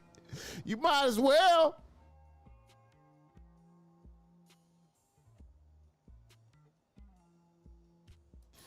Yeah, man. Triple X, man, had a little short run, man. His run was short. His run was short. He barely got to spend the money. He barely got to spend the money. He barely got to spend the money. He just started flexing. That was it. That the day he died was probably him beginning to really flex. He went to the bank. You know, he thought that was the first of many times going to the bank getting 50 racks. Going to the bank, get 50 racks out the bank, touching 50 racks.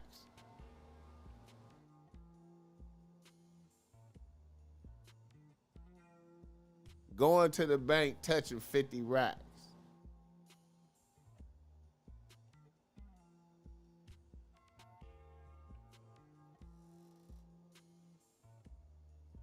He was gonna have Uzi under pressure. Yeah, he's gonna have a lot of these niggas under pressure, man. XXX, man. I think he had the potential to go past everybody, man. He had the potential to go past everybody. He had like a hell of a connection with his fans, man. His shit was different, man. That nigga was different. I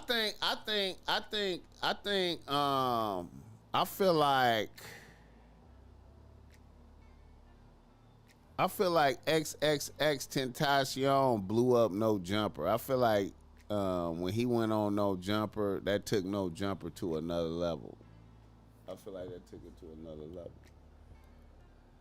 Hit the like button for this guy. I think that's No Jumper #1 interview of all time. You know what I'm saying? Just to put shit in perspective. It's Cyber Monday, y'all. Go to BossMack Streetwear, man. Promo code CyberMack. Let me see right quick.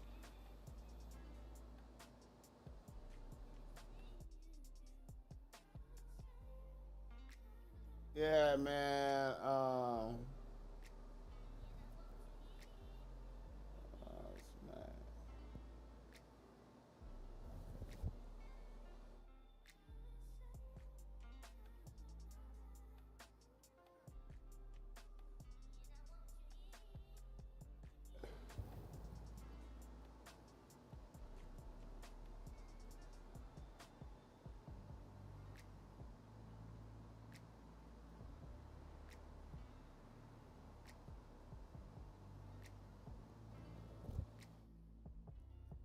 I got let me see.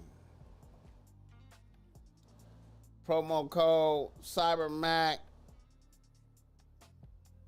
Go get some BossMack streetwear, man. Threw up my old picture of Snoop Dogg.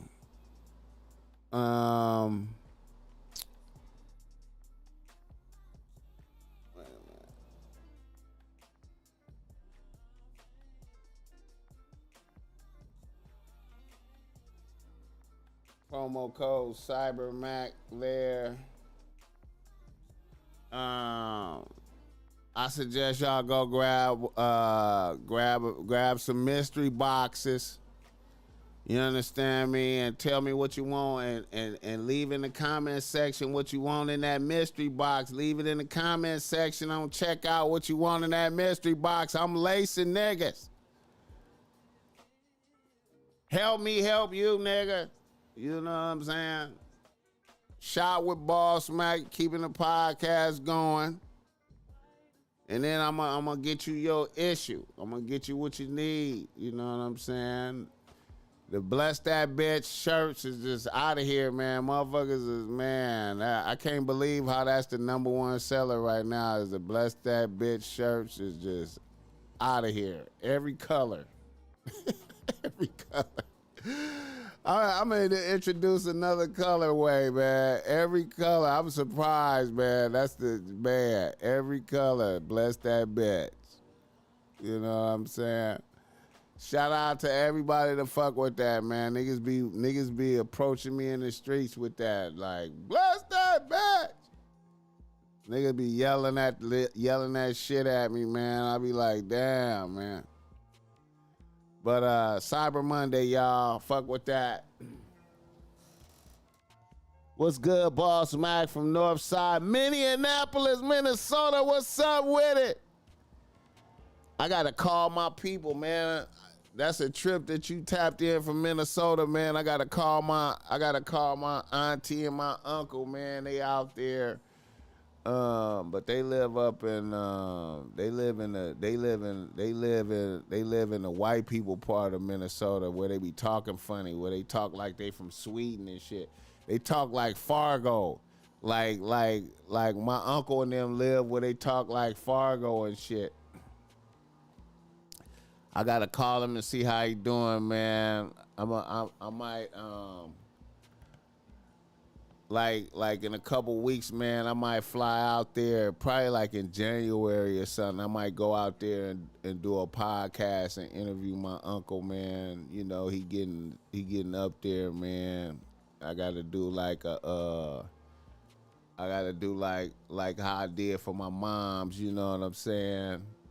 Cause you know the BossMack favorite podcast episode is the one he did with my mom's, rest in peace. You know what I'm saying? You know, them kind of podcasts, you know, is you know, more for me. Them as podcasts is more for me, but I gotta try to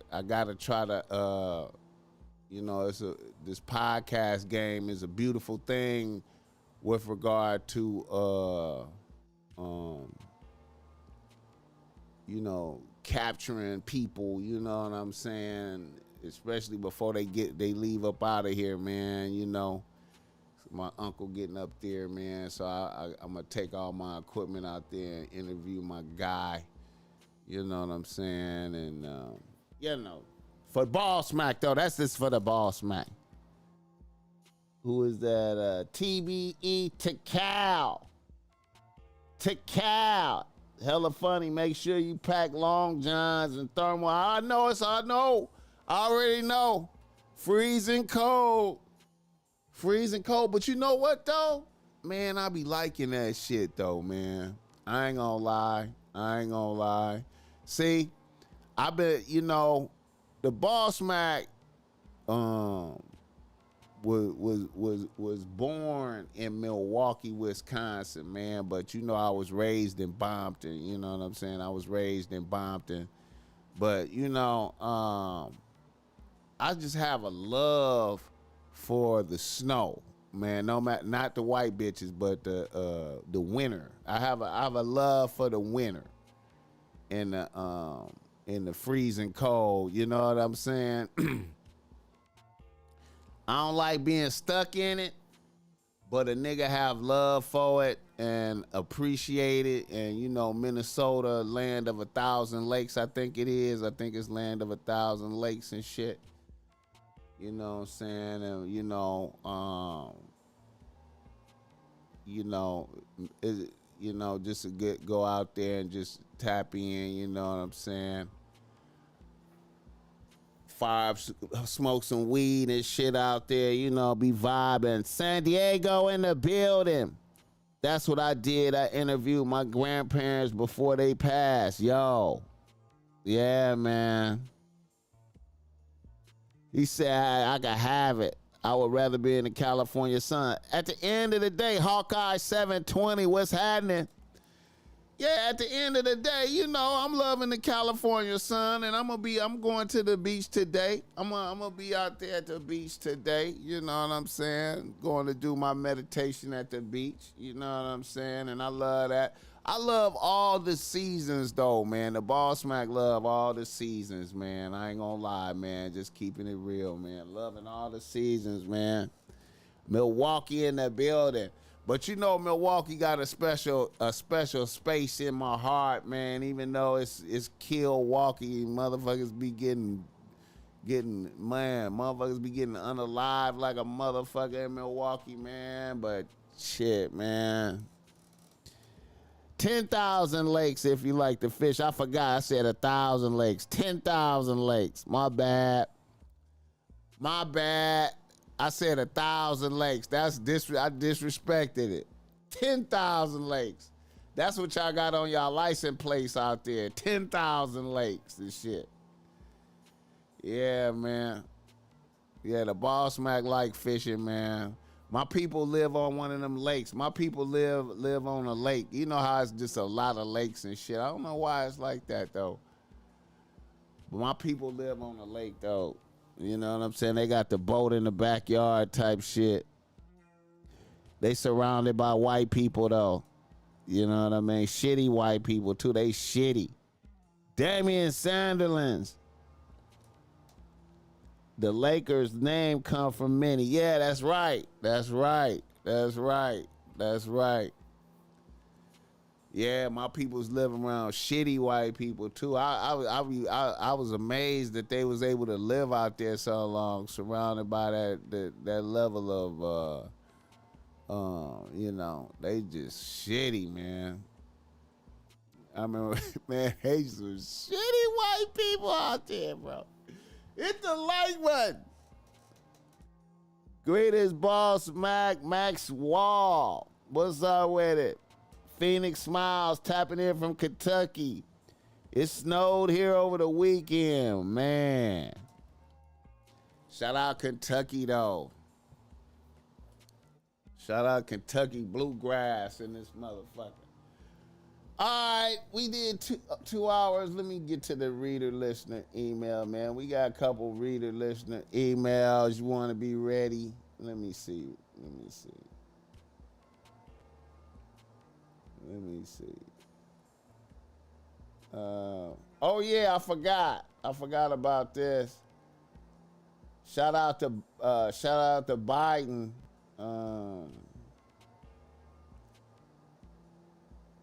Shout out to Biden. Biden pardoned his son. Shout out to Biden pardoned his son. Yo, peeps got bread, waterfront properties. I don't know. Is that? I mean, they got a little bit of paper, but is that really? I mean, it's so many lakes out there. It's so many lakes in Minnesota. Is that like, it ain't the same as living on a lake out around this motherfucker.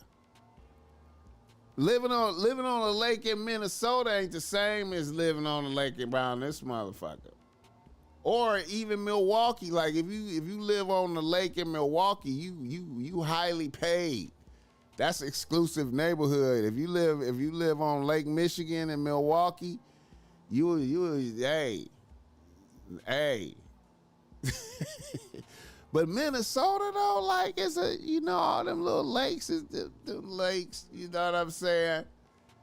It ain't like it my people's got a little bit of paper though. They got paper, but it ain't like they, you know, they ain't, you know what I mean? Like they ain't balling. You know what I'm saying? If you live on the lake out here, you balling. For real, like, you know what I'm saying? And truth be told, like it's like a little lagoon like across the street from where I live at, man. I don't even know how I live over here, man. I live like by a lagoon and shit. You know what I'm saying? But I don't live on that motherfucker. Hit the like button, though. I wish his family well. Did people not know Biden was on drugs when he was running for president? Hey, I remember I was arguing with some bitches, right? You know, when Biden did State of the Union, I was like, you know, some bitches was rooting for Biden that I fuck with. They was like, Biden did so good during the State of the Union. I was like, Biden was high than a motherfucker. What? What you mean? What you talking about? I'm like, hey, calm down. He was high than a motherfucker.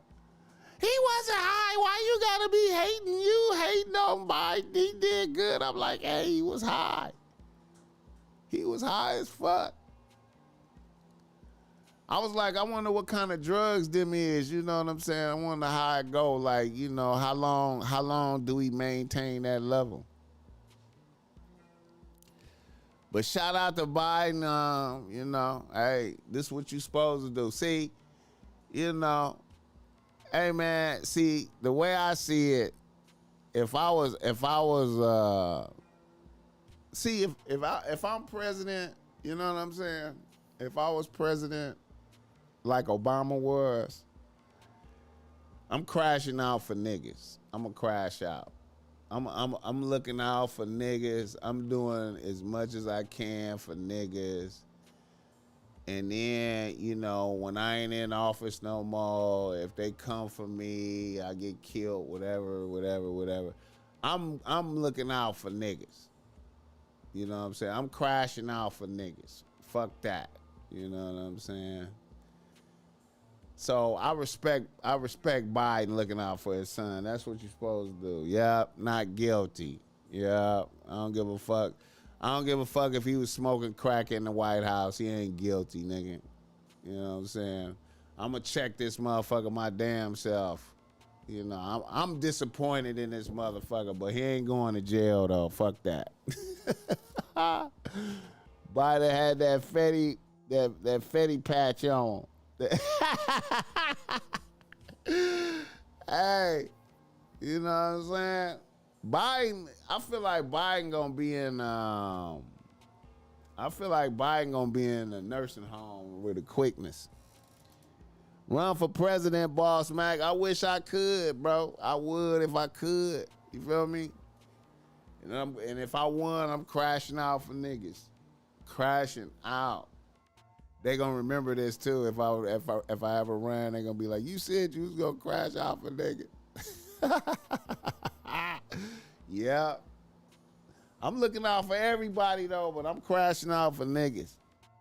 He called black men animals and made laws to give mega time.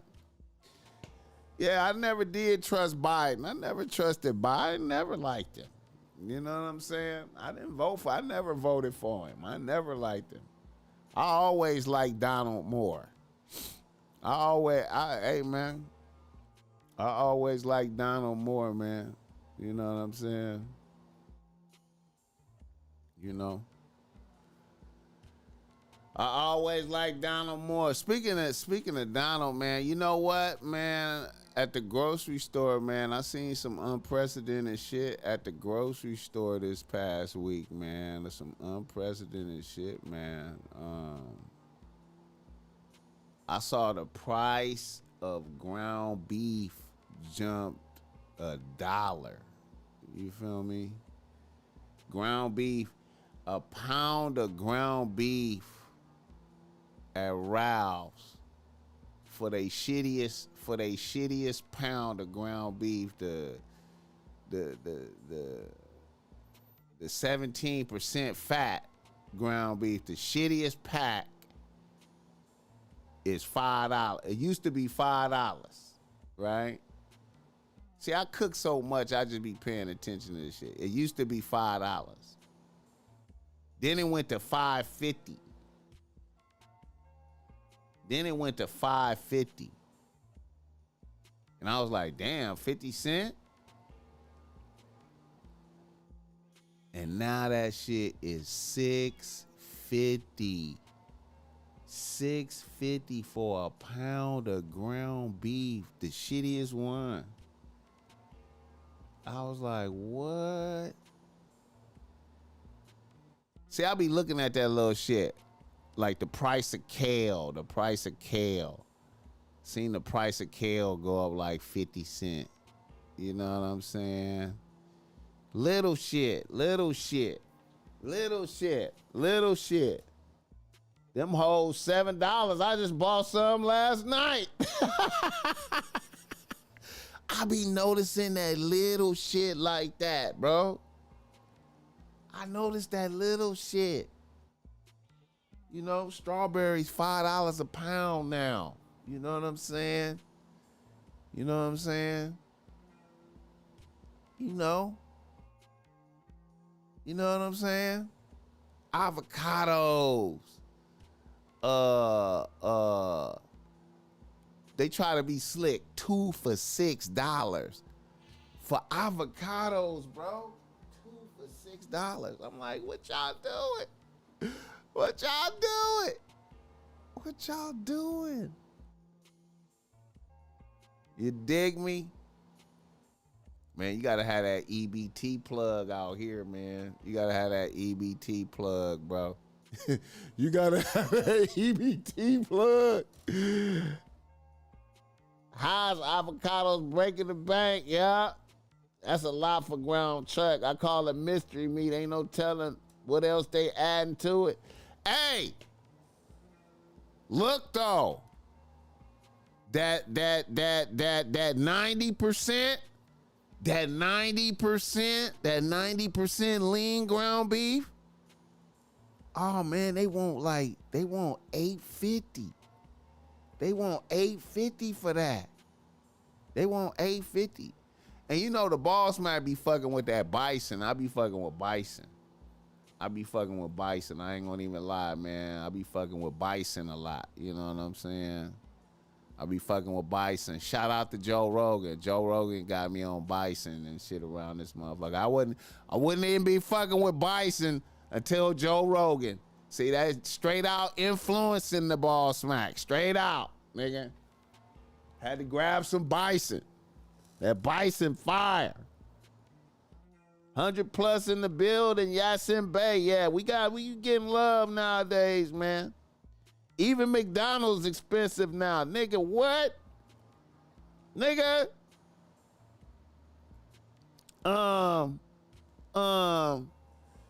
Yeah, man, I can't do fast food. I can't fuck with no. Listen, man, I can't fuck with I can't go get no fast food hamburger. I can only get French fries from McDonald's, man. I can't go get no fast food hamburgers with a good conscience, man. Because I could just make my burgers is so superior. I never thought I would say that, you know, coming up, man. My burgers at the house is so superior to the burgers that's coming out of any burger spot, nigga. I'm destroying, nigga, with great, tremendous confidence, nigga. With the greatest, tremendous confidence, nigga, my burger at the crib is absolutely phenomenal, man. You know what I'm saying? You know, with the buns that I get, with the bison, nigga, and the cheese, nigga, what? With the fat bacon. Come on, man, nigga. The kale with the tomato, nigga, crushing.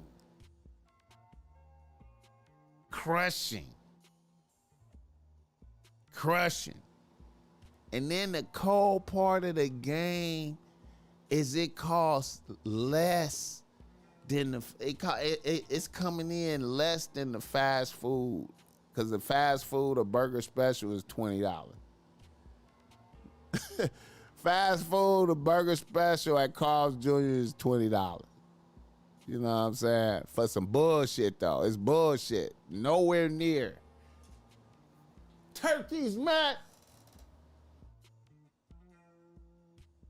It's expensive in Kansas and we're in a cowboy state.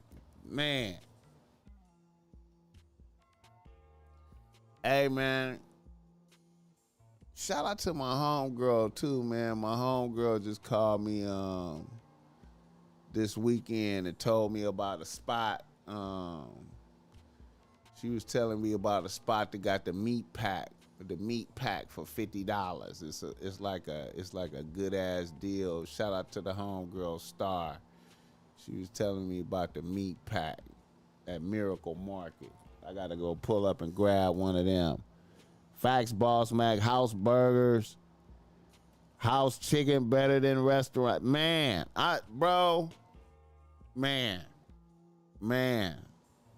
I'm super confident in my shit at the crib, bro.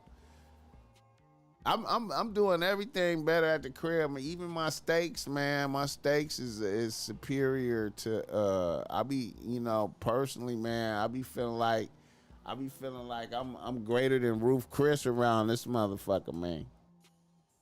Man, $20 for a burger combo at a fast food joint is crazy. Yeah. Richard said, "What happened to Drake, boss?" Hey, man, Drake finna get be involved in the murder case.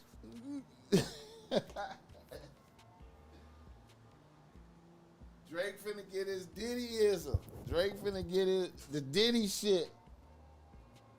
Drake finna get the Diddy.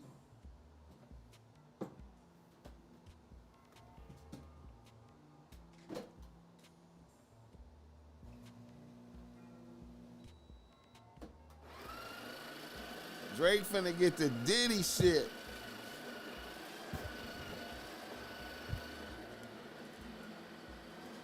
My surf and turf at the crib is shitting on any steel house. I feel you, man.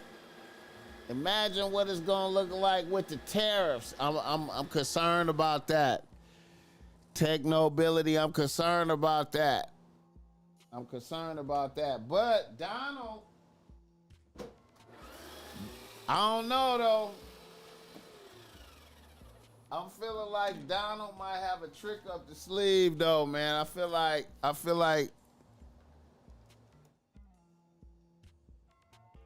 motherfuckers is gonna be I feel like it's about to be a game of chicken. Ain't that what they call it, chicken? I think everybody is gonna be somebody gonna fold. This is like they doing poker. I think Donald is playing poker with motherfuckers. I think Donald knows something. Cause you had the Prime Minister from Canada flew into Mar-a-Lago to chop it up with Donald. That Mexican president looked like she was kind of nervous. I don't know, man. Donald might be shaking some shit up. See, Donald might know some shit. I don't know yet. I don't know yet. I feel like, I don't know.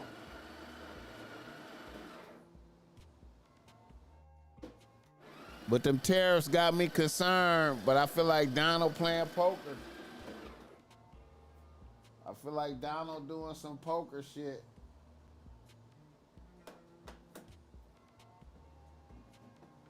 We gonna see.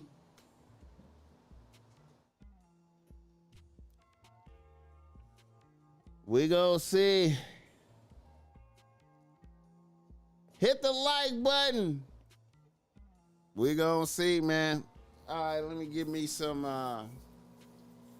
let me hit this espresso and then get this reader listener email popping, cracking, going in the right direction. Shout out to everybody in the chat. Let me know where you tapping in from. Oh yeah. Let me play this one clip I saw from MIA Paper Planes. One of my favorite bitches. I ain't gonna lie, man. Listen. As an old nigga,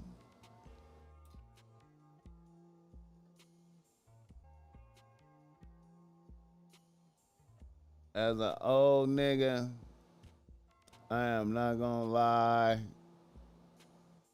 This bitch could be on the team right now.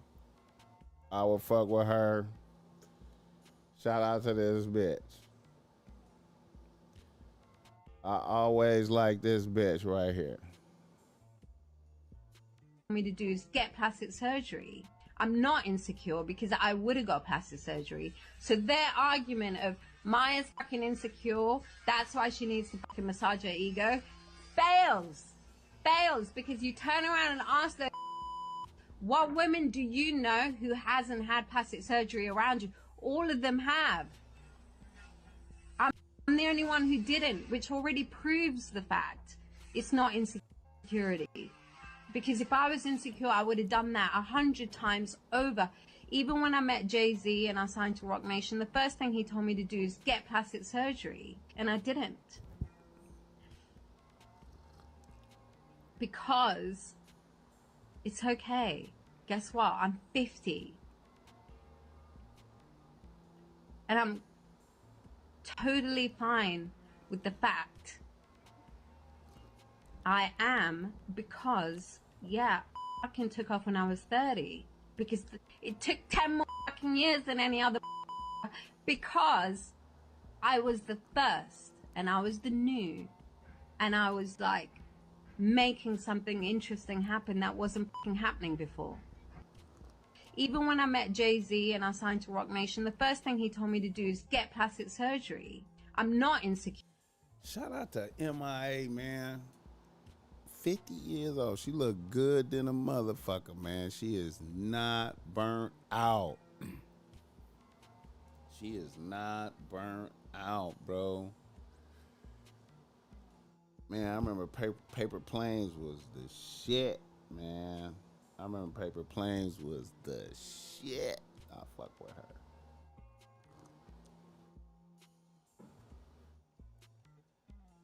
Paper Planes was the shit.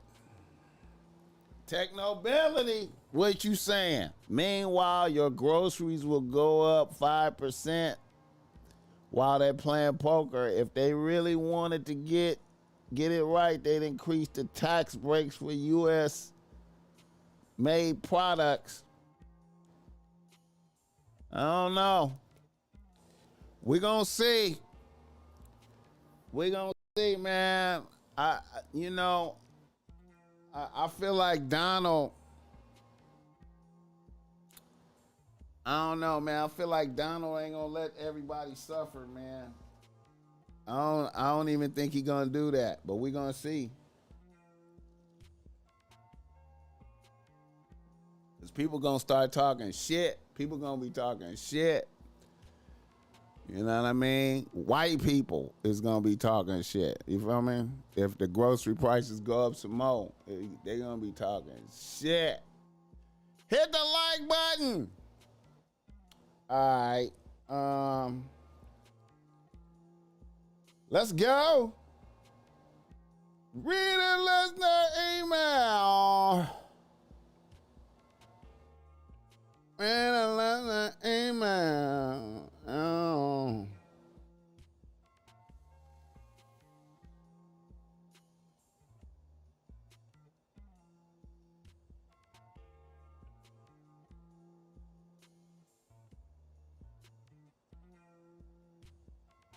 Technobility, what do you say? No, that's James Brown. Swagger Like Us was my shit. That was Paper Planes. Yeah, that was Paper Planes pimping. Yeah.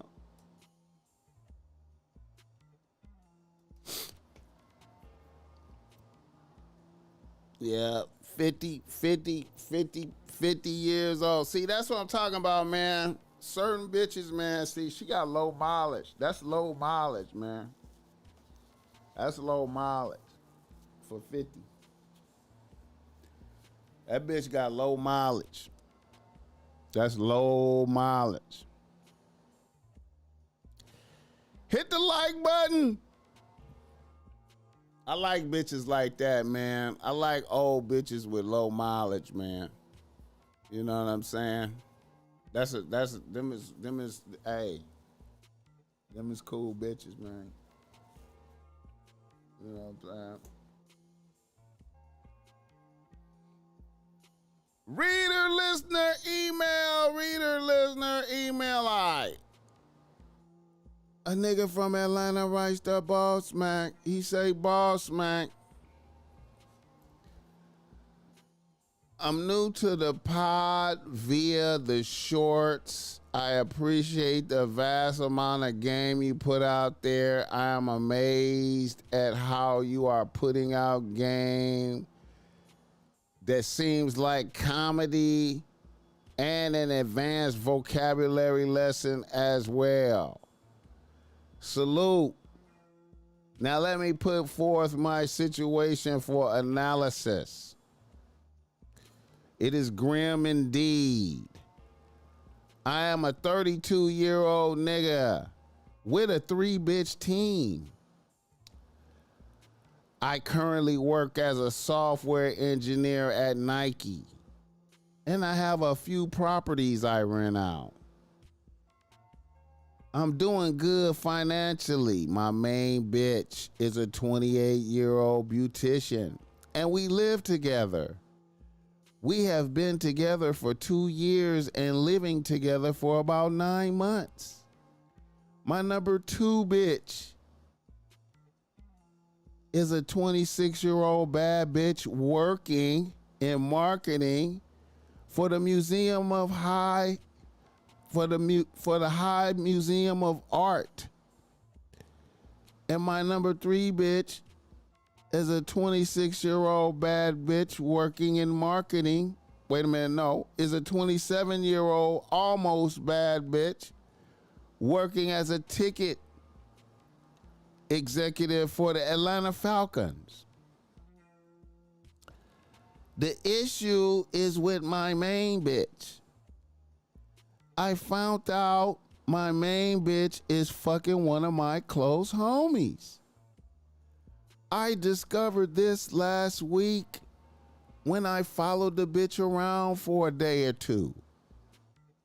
They actually link up regularly at one of my homies' houses that he uses exclusively for Airbnb.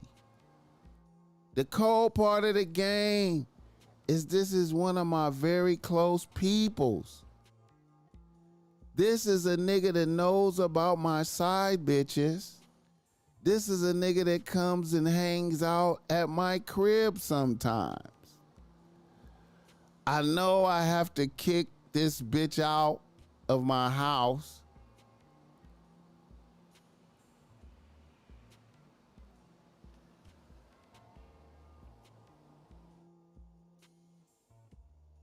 But it's crazy because it's not even like this bitch is moving funny.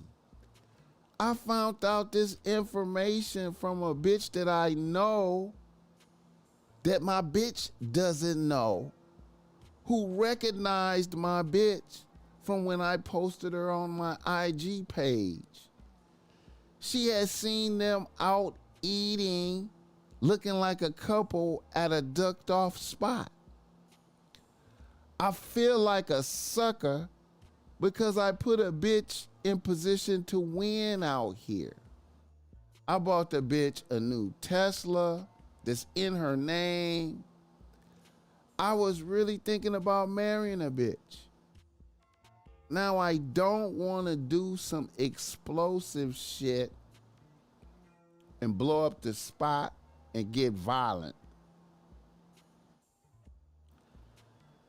How would you end some shit like this in a clever and player way? I'm really trying to save face.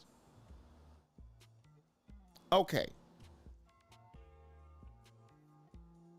All right. First of all,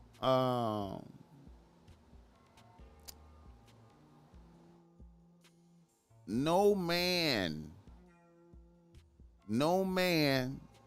is immune to some shit like this happening to him. Anybody, this could happen to any nigga, right? This could happen to the BossMack. It could happen to anybody, right? I feel like this.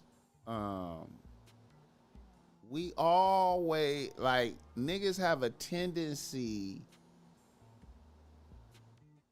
Niggas, okay, follow me on this. Niggas have a tendency to brag about they bitches, right? You know what I'm saying? And I, you know, when I was in my younger days, I thought that was cool too. But as I grew older, I began to realize that niggas don't even really need to know about your bitches. You know what I'm saying? If niggas see you with a bitch, that's cool. Like you catch me, I'm out and about with a bitch. Oh, boss man, what's up with it? That's your bitch? Yeah, man. Yeah, this is one of my, you know. Yeah. You caught me out there, right? But I don't sit up and brag about bitches to niggas like that. Also, having niggas at your crib regularly is another thing. You know what I'm saying? Like, again, that's kind of like some young nigga shit. I mean, you know, you should have like however how you living, you know, I always suggest niggas have like a man cave section to their house where, you know, like, you don't even see the bitch unless the bitch is bringing some refreshments or some snacks or some shit. You don't even see my bitch really. You know, you just come to the man cave section of the house. You know what I'm saying? Okay. Now, as far as your bitch cheating on you with the homie and all that's and that. So we assume that the homie have sabotaged you to your bitch, or maybe your bitch figured out, you know, because bitches be reading you. Your bitch may have seen that, you know, maybe, you know, noticed that you know what I'm saying? Maybe you got some other bitches or something or whatever. Or a bitch just, you know, sometimes I be feeling like bitches be like, you know, a nigga be having niggas around, right? You have a nigga around you, niggas all around you all the time, right? And then you think these niggas is your homie like that, but really niggas ain't your homie, really. You know what I'm saying? And a bitch be like eager to show you that these niggas ain't your homie, right? Because if a nigga got an action at your bitch, he taking it. You know what I'm saying? And then, you know, you never know, niggas, you know, you bragging to niggas about your side bitches, and niggas is really loving your bitch. You know what I'm saying? Niggas is really loving your bitch. It remind me of like The Sopranos. I don't know if y'all ever looked at The Sopranos. Like Tony Soprano. Like, I don't know if y'all looked at The Sopranos, but I remember Tony Soprano, you know, he the boss, and Furio, one of his number one killers, Furio, was his right-hand dude, you know what I'm saying? And Furio seeing Tony with all his side bitches and all this and that, and then Furio really looking at Tony mad, you know, and really want Tony wife and shit, you know what I'm saying? And Tony wife really want him, and you know what I'm saying? Furio had to say fuck it and just leave. Furio on the verge of killing Tony. You know what I'm saying? And I think a lot of niggas be in scenarios like that where they be bragging, they be, you know, nigga have a, you know, a nigga be living with a bitch, a nigga be with a bitch. You know what I'm saying? And then you think these niggas is your homies right here, and you bragging about your side bitches. You know what I'm saying? You bragging about your side bitches, and you think these niggas your homies, and they listening to you brag and laugh and smile and shit, but all along they think you a sucker for cheating on your bitch. You know, they judging you for having side bitches. You know what I'm saying? They like, man, this nigga don't even deserve that bitch. But this supposed to be your homie though, right? You know what I'm saying? And he thinking like, he don't even deserve that bitch. If she was with me, you know, woo, woo, woo. You know what I'm saying? And then first chance he get, you know what I'm saying? Maybe one time the homie stopped by your crib and you ain't there. Or you tell him to meet me at my crib and he get there a little bit early. You ain't there yet. And then, you know, your girl in there looking sad and he like, oh, what's wrong? I don't know, man. It's just, you know. Next thing you know, your bitch confiding in him. You know what I'm saying? Now they got a little relationship going. You don't even, you know what I mean? So bottom line is, man, like, you know, that's on the preventative side. Now that the shit is unfolding and happening, you have no choice but to go through the middle. You know, you gotta let your bitch know, like, hey, you know, hey, we gotta dissolve the situation. You know what I'm saying? You know, you're gonna have to charge the Tesla to the game. You're gonna have to charge the Tesla to the game. It's in her name. You know what I'm saying? You got to charge the Tesla to the game. It's in her name. You know what I'm saying?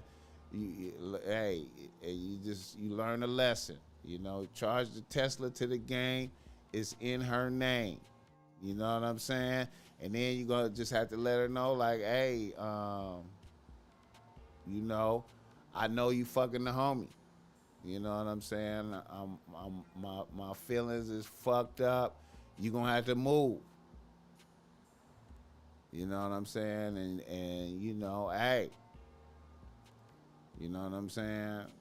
And rejoice because you got side bitches. Rejoice. At least you got some side bitches.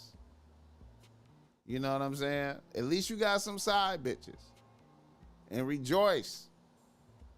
You know, it's fucked up. And then your man, you know, when it and see my position on your close homie doing that, you know what I'm saying?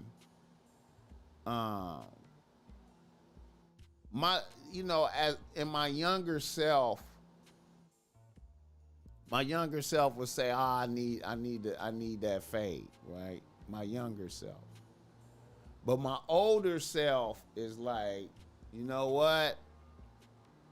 You sit down and, you know, I'm gonna let a nigga know that, you know, I valued you as a friend. You know what I'm saying? Not like I'm doing some heartbreak conversation, but I'm a let a nigga know, like, hey man, you know, you broke the bond. You know what I'm saying? I can't fuck with you no more. You know what I'm saying? You can have a bitch though. You know what I'm saying? But, you know, I valued you as a friend. You know, iron sharpened iron. You know, I looked at you as iron. You know what I mean? But, you know, you know, I thought you respected my regime. You know what I'm saying? I had a regime of bitches. I thought you know, I would respect your regime of bitches. If you got like 4 or 5 bitches, I respect all 4 or 5 of them bitches as your bitches.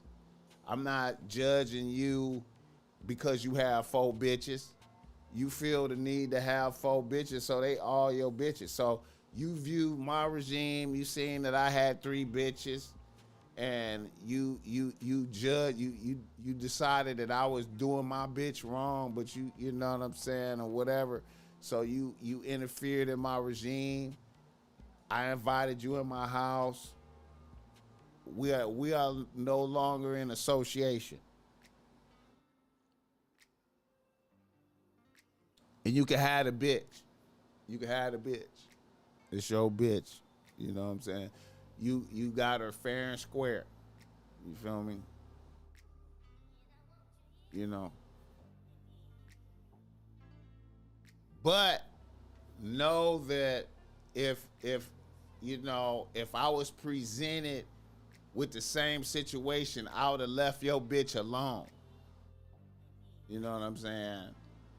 And then I might have told you, I might have told you like, hey man, yo bitch, you know, kind of, you know, seem, you know, upset about some shit, and she confided in me, man, you know what I'm saying? So I'm just letting you know, keep an eye on your bitch.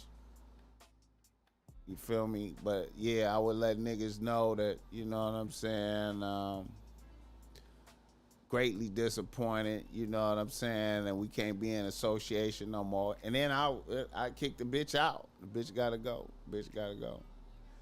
And then, you know, I would kick the bitch out with a, like, you gotta go. I give her like a few days to get it together. You gotta go, right? And then, you know, I would pop out with my, you know, my number 2 bitch. I would pop out. You know what I'm saying? Hit the like button. Ruthlessness of a bitch, BossMack.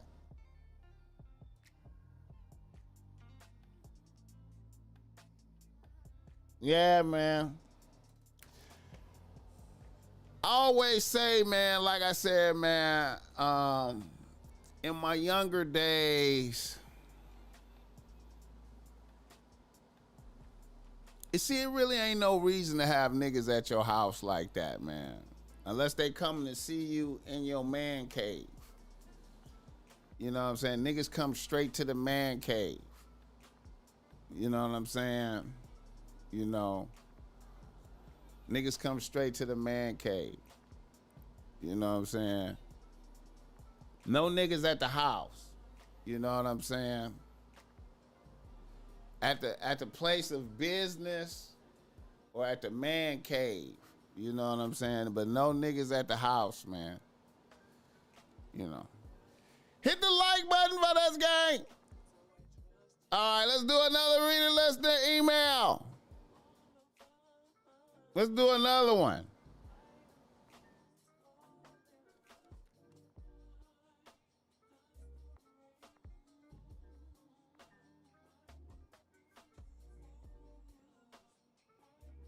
All right.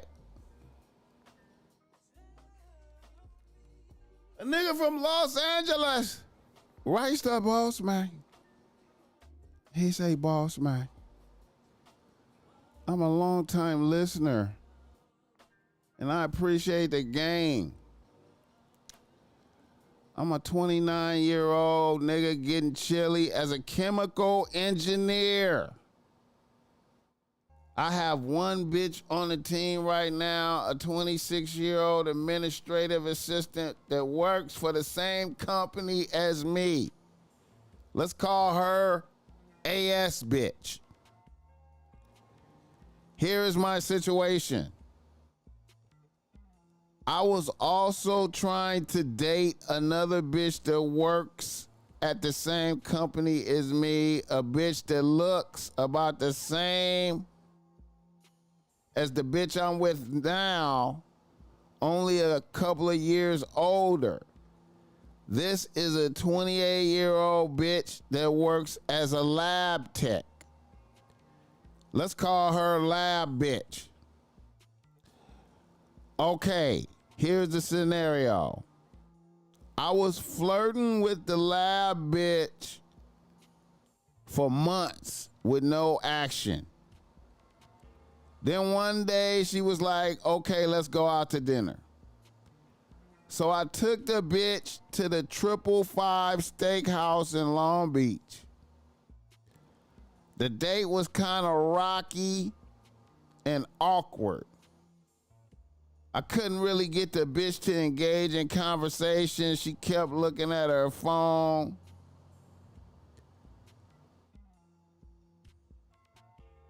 We had steaks and then we ordered desserts. I had to use the restroom, and when I came back, the bitch was gone. A bitch shot me a text saying she was sorry, she had an allergic reaction, and she called an Uber and dipped on me. After that day, a bitch avoided me at work, and I never got a second date. As a matter of fact, it took me almost 2 weeks to get the bitch on the phone call.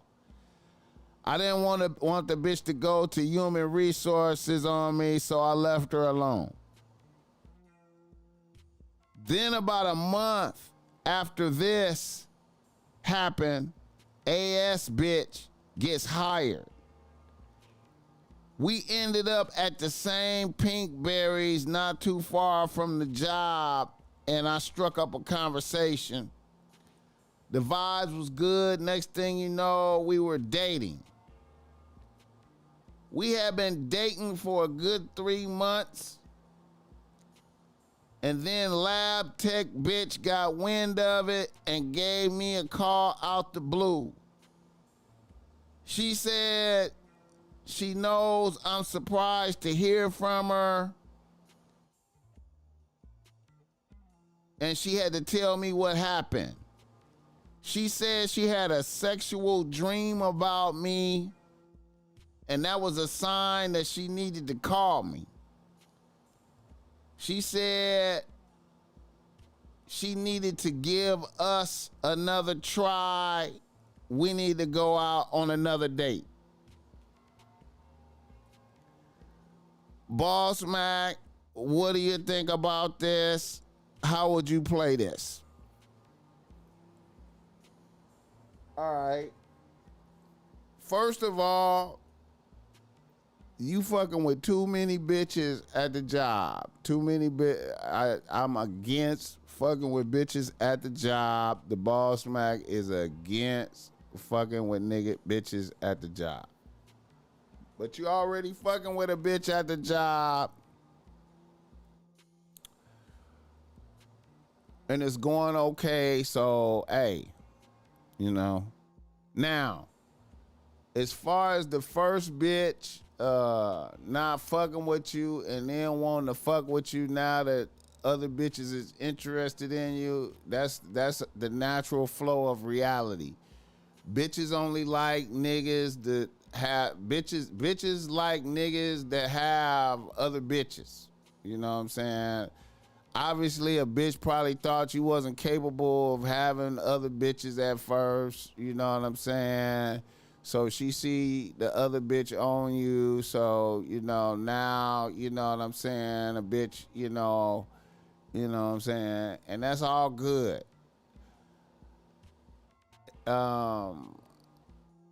I know deep in your heart you feel like, damn, I liked this other bitch first, and you probably have visions of fucking the other bitch. You know what I'm saying? You was fascinated by the other bitch. You was trying. You know what I'm saying? You took a bitch out. It didn't work.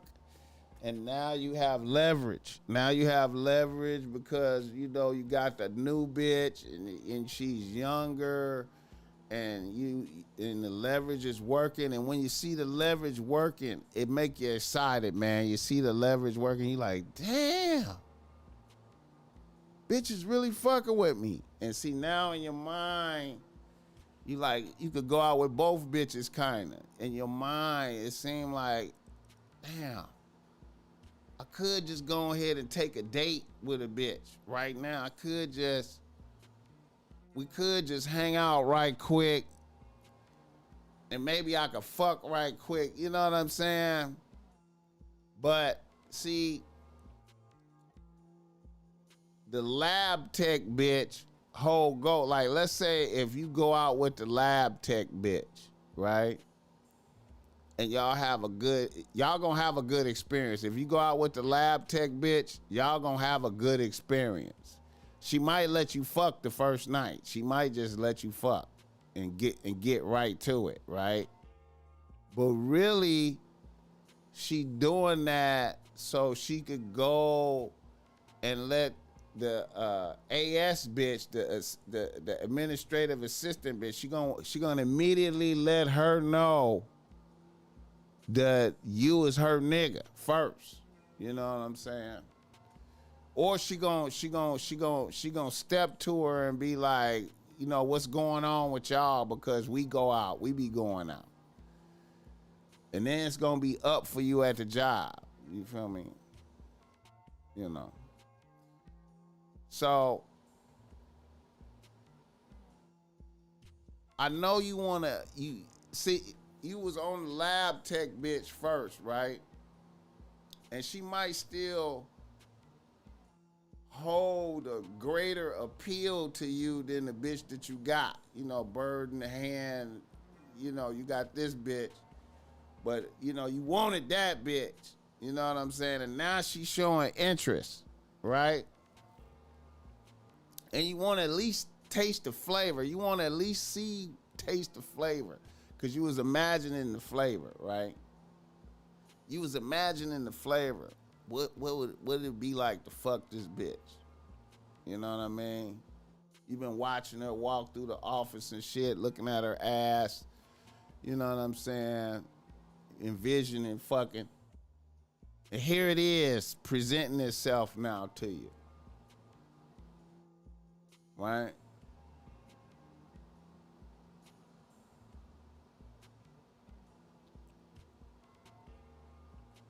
Now,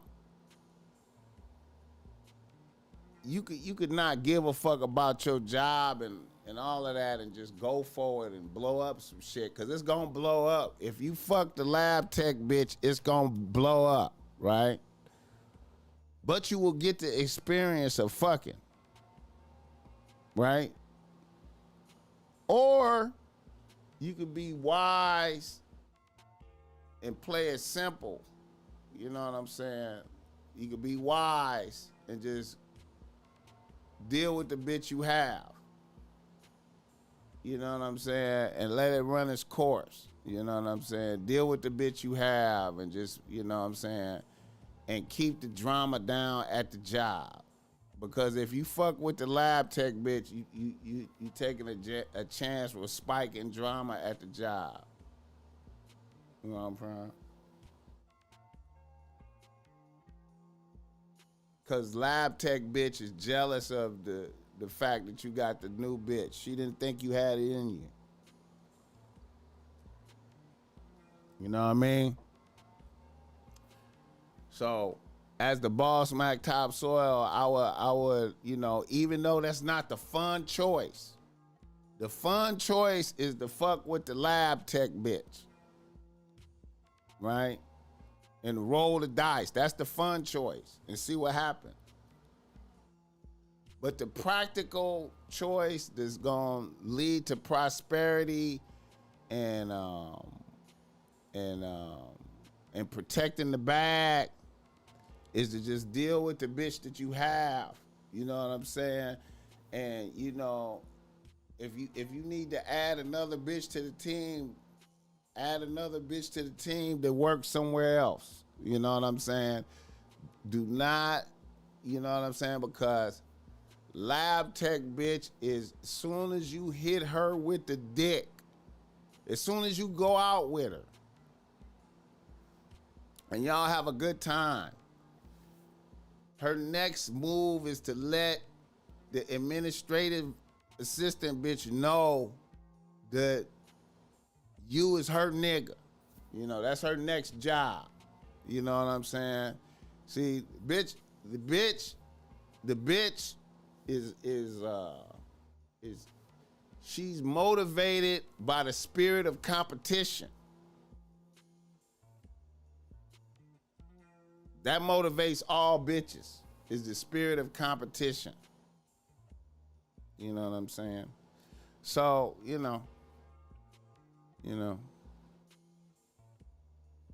that's what I say. Now, I know that, like I said, the exciting choice is to fuck with, you know, hey, you took the lab tech bitch out for for 555 Steakhouse, you know what I'm saying? That probably was like $200, maybe $300. You know, you want a return on investment. You know, you want that return on investment. You know what I'm saying? I feel you. Hit the like button. Lab tech crazy. Shitting where you eat. You know how we do it. You know how we do it. Shit where you eat. Y'all niggas don't learn, bro. Listen. I'm gonna have a chapter on that in my book, man. Do not fuck with bitches at your job. Do not fuck with bitches at your job, man. Much less man.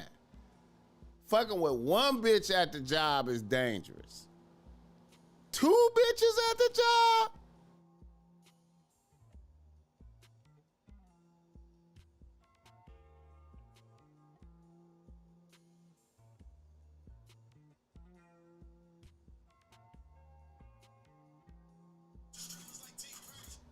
Two bitches at the job?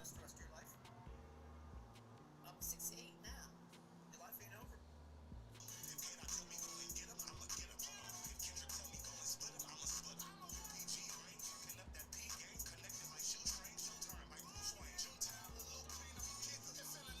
Hop out and Chef Boy got a nice cut.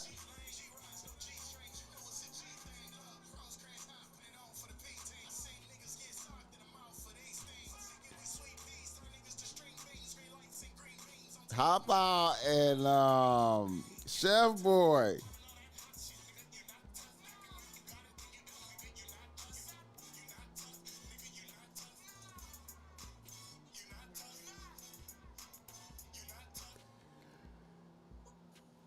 Shout out to Chef Boy and Hop Out.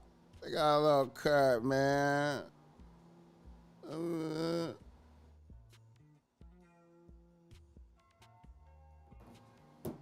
Hit the like button.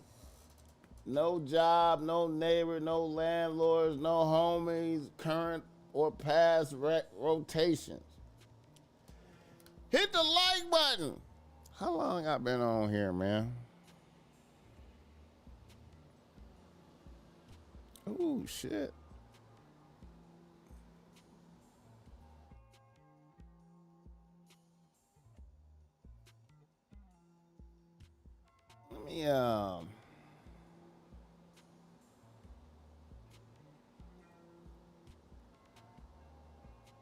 Let me play this Hop Out shit right here, man. Shout out to the homie Hop Out, man. Hop Out be working, man.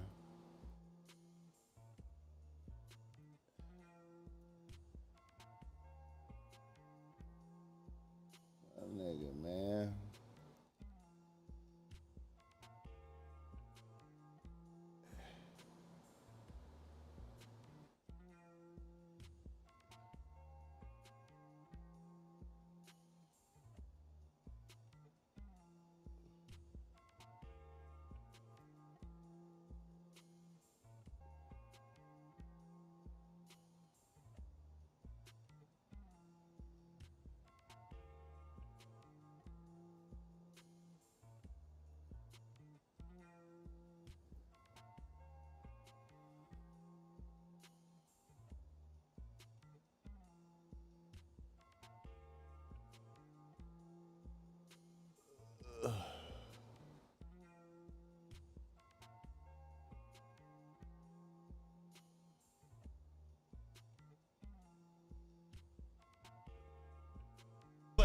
PG lane, trucking up that P game, connected like shoestring, showtime like Bruce Wayne. Junetown, Lil Luke Kane, I'm a kicker. And fell in love with the strippers like T-Pain. Just doing my root thing. West side like Big Wayne. P-fingers, PG lane. G-rides, no G-strings. You know it's a G thing. Look, Rosecrans hot, put it on for the P-team. I seen niggas get socked in the mouth for these things. I'm thinking we sweet peas, turn niggas to string beans. Green lights and green beams on top when I squeeze these, huh?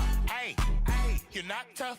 Popping all that hot shit, nigga, you not tough. Acting like you got it when you don't, nigga, you not us. You not what? You not tough, nigga, you not tough. You not tough. You not. You not tough, no. You not tough. Popping all that hot shit, nigga. You not tough.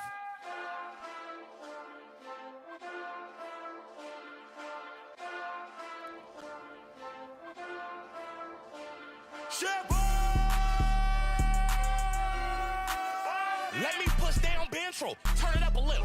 Nigga, I been hot, let me pop, let me sizzle. Niggas sweet like McGriddle, I'm a dog, where my kibble. Niggas acting like they hard, but they soft up in the middle. And there's no cop with no nigga, and I ain't beefing with no rapper. Fuck these rap niggas, a lot of these niggas ain't no factor. Instagram ass nigga might as well be an actor. I'm something like your daddy, you was raised as a bastard. You better pray to your pastor.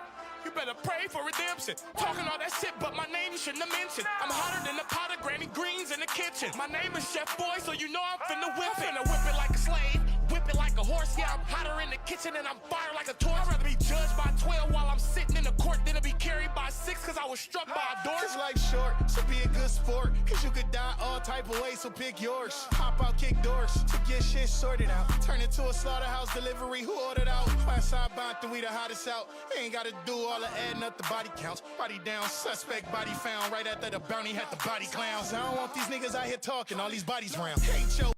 If K-Dot tell me go and get him, I'ma get him. Hold on. If Kendrick tell me go and split him, I'ma split him.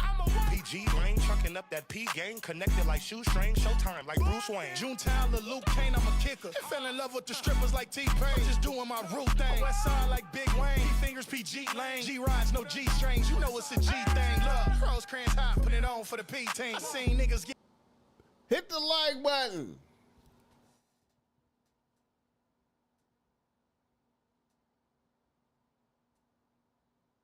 Let's track on GNX Peekaboo.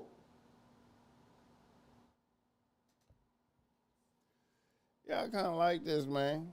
Get socked in the mouth for these things. Thinking we sweet peas, turn niggas to string beans. Green lights and green beams on top when I squeeze these. Hey, you not tough. Popping all that hot shit, nigga. You not tough. Acting like you got it when you don't, nigga. You not us. You not what? You not tough, nigga. You not tough. No. You not tough. You not. You not tough. No. You not tough. Popping all that hot shit, nigga. You not tough.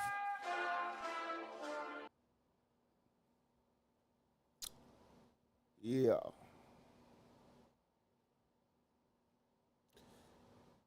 All right. Think that's about it, man. Get the chili.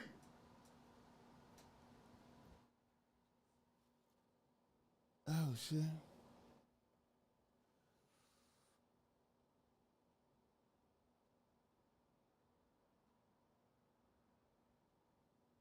Shout out Hop.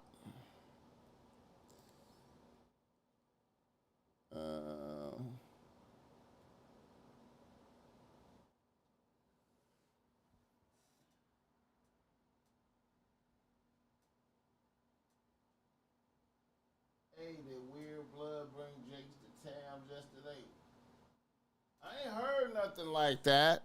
Is that real? Hell nah, man. That nigga, man, come on, man. I don't think Drake got that kind of heart, bro. That'll take, unless he came with the Navy SEALs. Unless he came with Navy SEALs. I can't see that. I can't see that. I can't see that, man. I cannot see that. I can't see that. I can't see that shit. I can't see it, man. All right.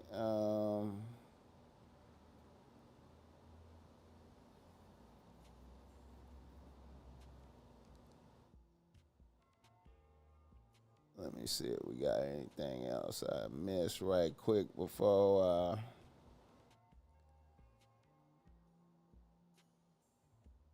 That Picasso shit is kind of dope too, man.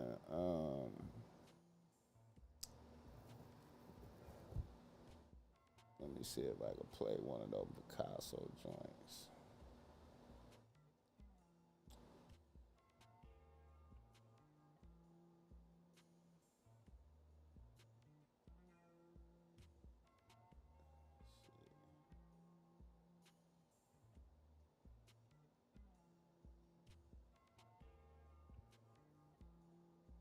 Bear with me, man. I'm trying to pull up some Picasso.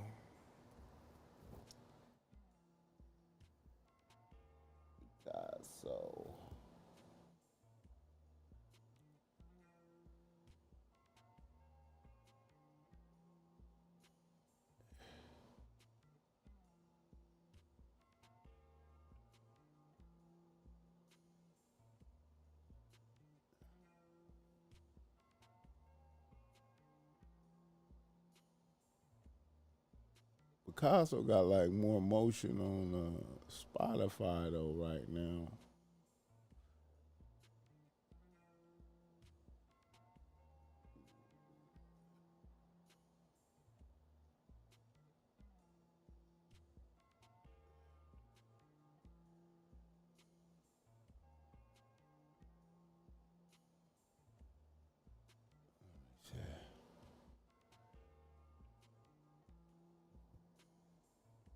Close some of this shit.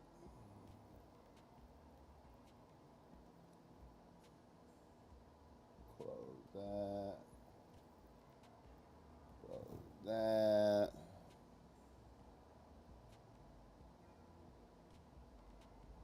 Really all this shit.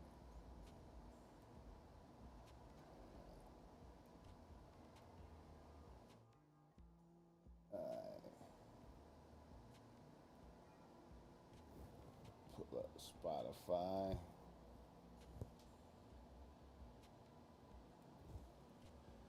Bear with it, nigga. I'm trying to pull up some of this Picasso new project, man.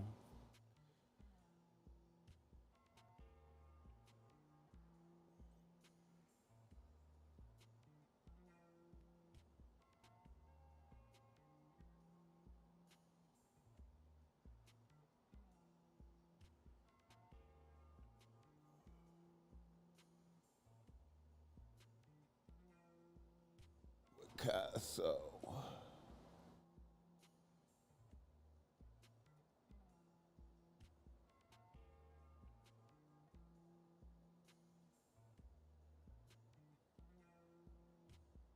Shout out Dot though, man.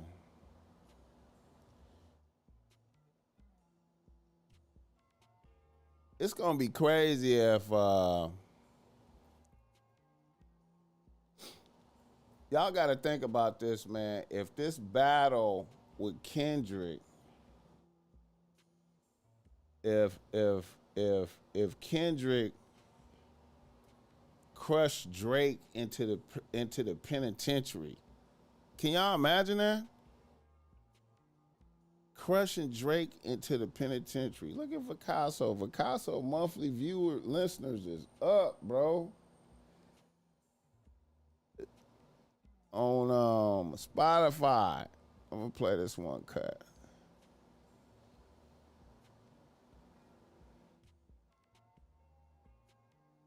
Let me see if that shit coming out. Wait a minute.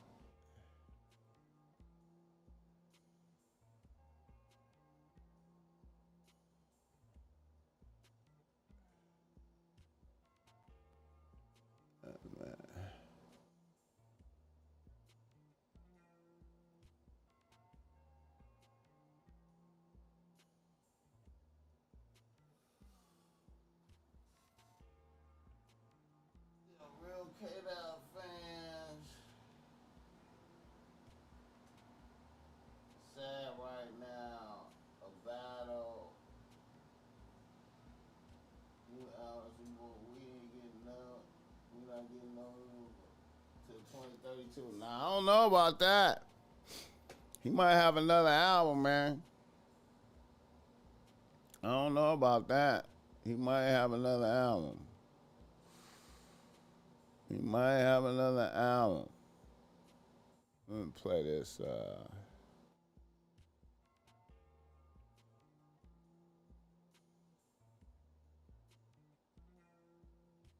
Niggas that'll circle your block and let them pop till some bodies get dropped. It's Doc Holliday in the flesh.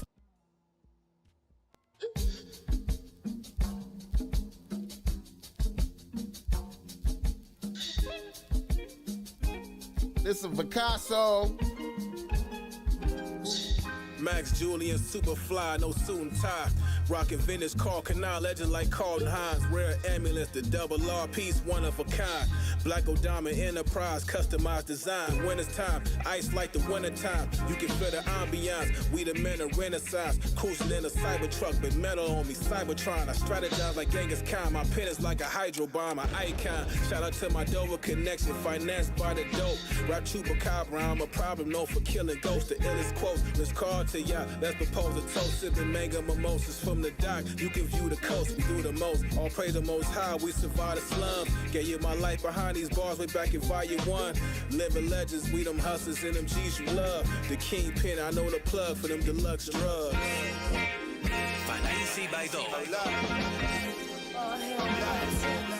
I ain't going back and forth with you. On your way out, bitch, don't let the door hit you. Cry me a river, baby, you gon' need some more tissue. Mink on the part of the floor, all my women soft demure. Mobbing to the Commodores, cufflinks, cushion set, push your vet. Financial freedom feel good as sex, I could invest. Came off the bench, took your rest. Now we ball like Brooklyn Nets, Death Row East, a crooked set. It's rats in the alleyways, wonder what my nigga V be seeing on them Cali days. These skyscrapers touch the clouds, I vowed that we find a way. Oyster perpetual, peeking at mommy on delay. No time to waste.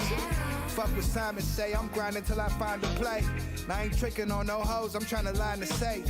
When the plug meets the west, we simpatico. Flip the status quo, built the house and added on.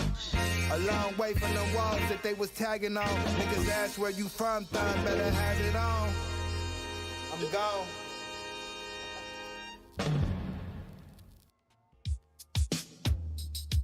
Yeah. This yeah. Picasso. It's all hell, YT. My little bro, niggas on the beat. Let me talk to you. We on go, fuck a speed limit. Truck we sending. Shawty say she can't breathe in it. Diamond piece VVs glisten, we bust it down. Giving bad chicks to run around. All love when I come in town. Private soiree, pilgrim coat, curvy silhouettes in doorway.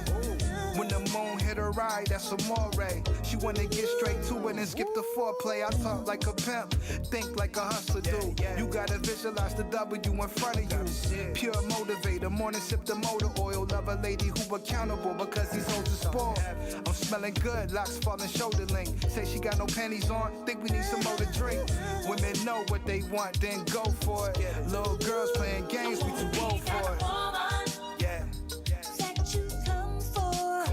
Come on. Look, all you gotta do is This that new Picasso right here, though. I need somebody I can depend on. New project. Matter of fact, Picasso, talk to her. Yo, Casso the prophet, I'm the king like T'Challa, kingpin. Name ring for Medellin, back to bomb. The rule number one, miss me with the gossip. You like money on the flow, baby girl, you out of pocket. You ain't real, you just good at playing roles. You need an Oscar, body count, high mileage, bragging about you got options. Your life's a soap opera, baby girl, why holler? I'm just repping for my die-hard queens, word the hollers up. Greater from a Nissan, the Audi e-tron. Thinking she Nicki and the Tesla slime like she Elon. My flow cold like Freon, the Mike Phenom. Killing everything's my profession, known like I'm Leon. She a dime, but her soul ugly on the inside. You tryna cuff them, I be curving them. I did my recon. Niggas made the beat for me and YT to breathe on. If you wanna be the one, you gotta be the we on. That's that new Picasso.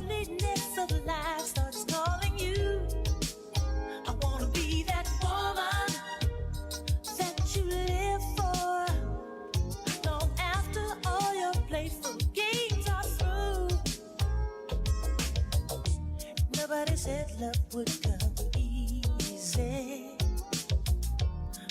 Shout out Picasso. Y'all tap in, man. Y'all tap in, man. Not about to lose this time.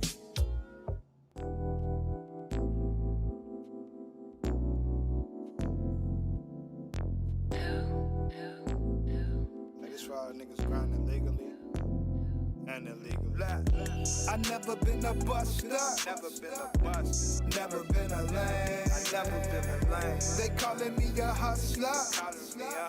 I'm true to the game. Bitch, I'm true to the game. My name got no smut. No smut. No. Could you say the same? Could you say the same? Don't call if it ain't about the money. Don't call. Ain't nothing to say. What you know about hustling?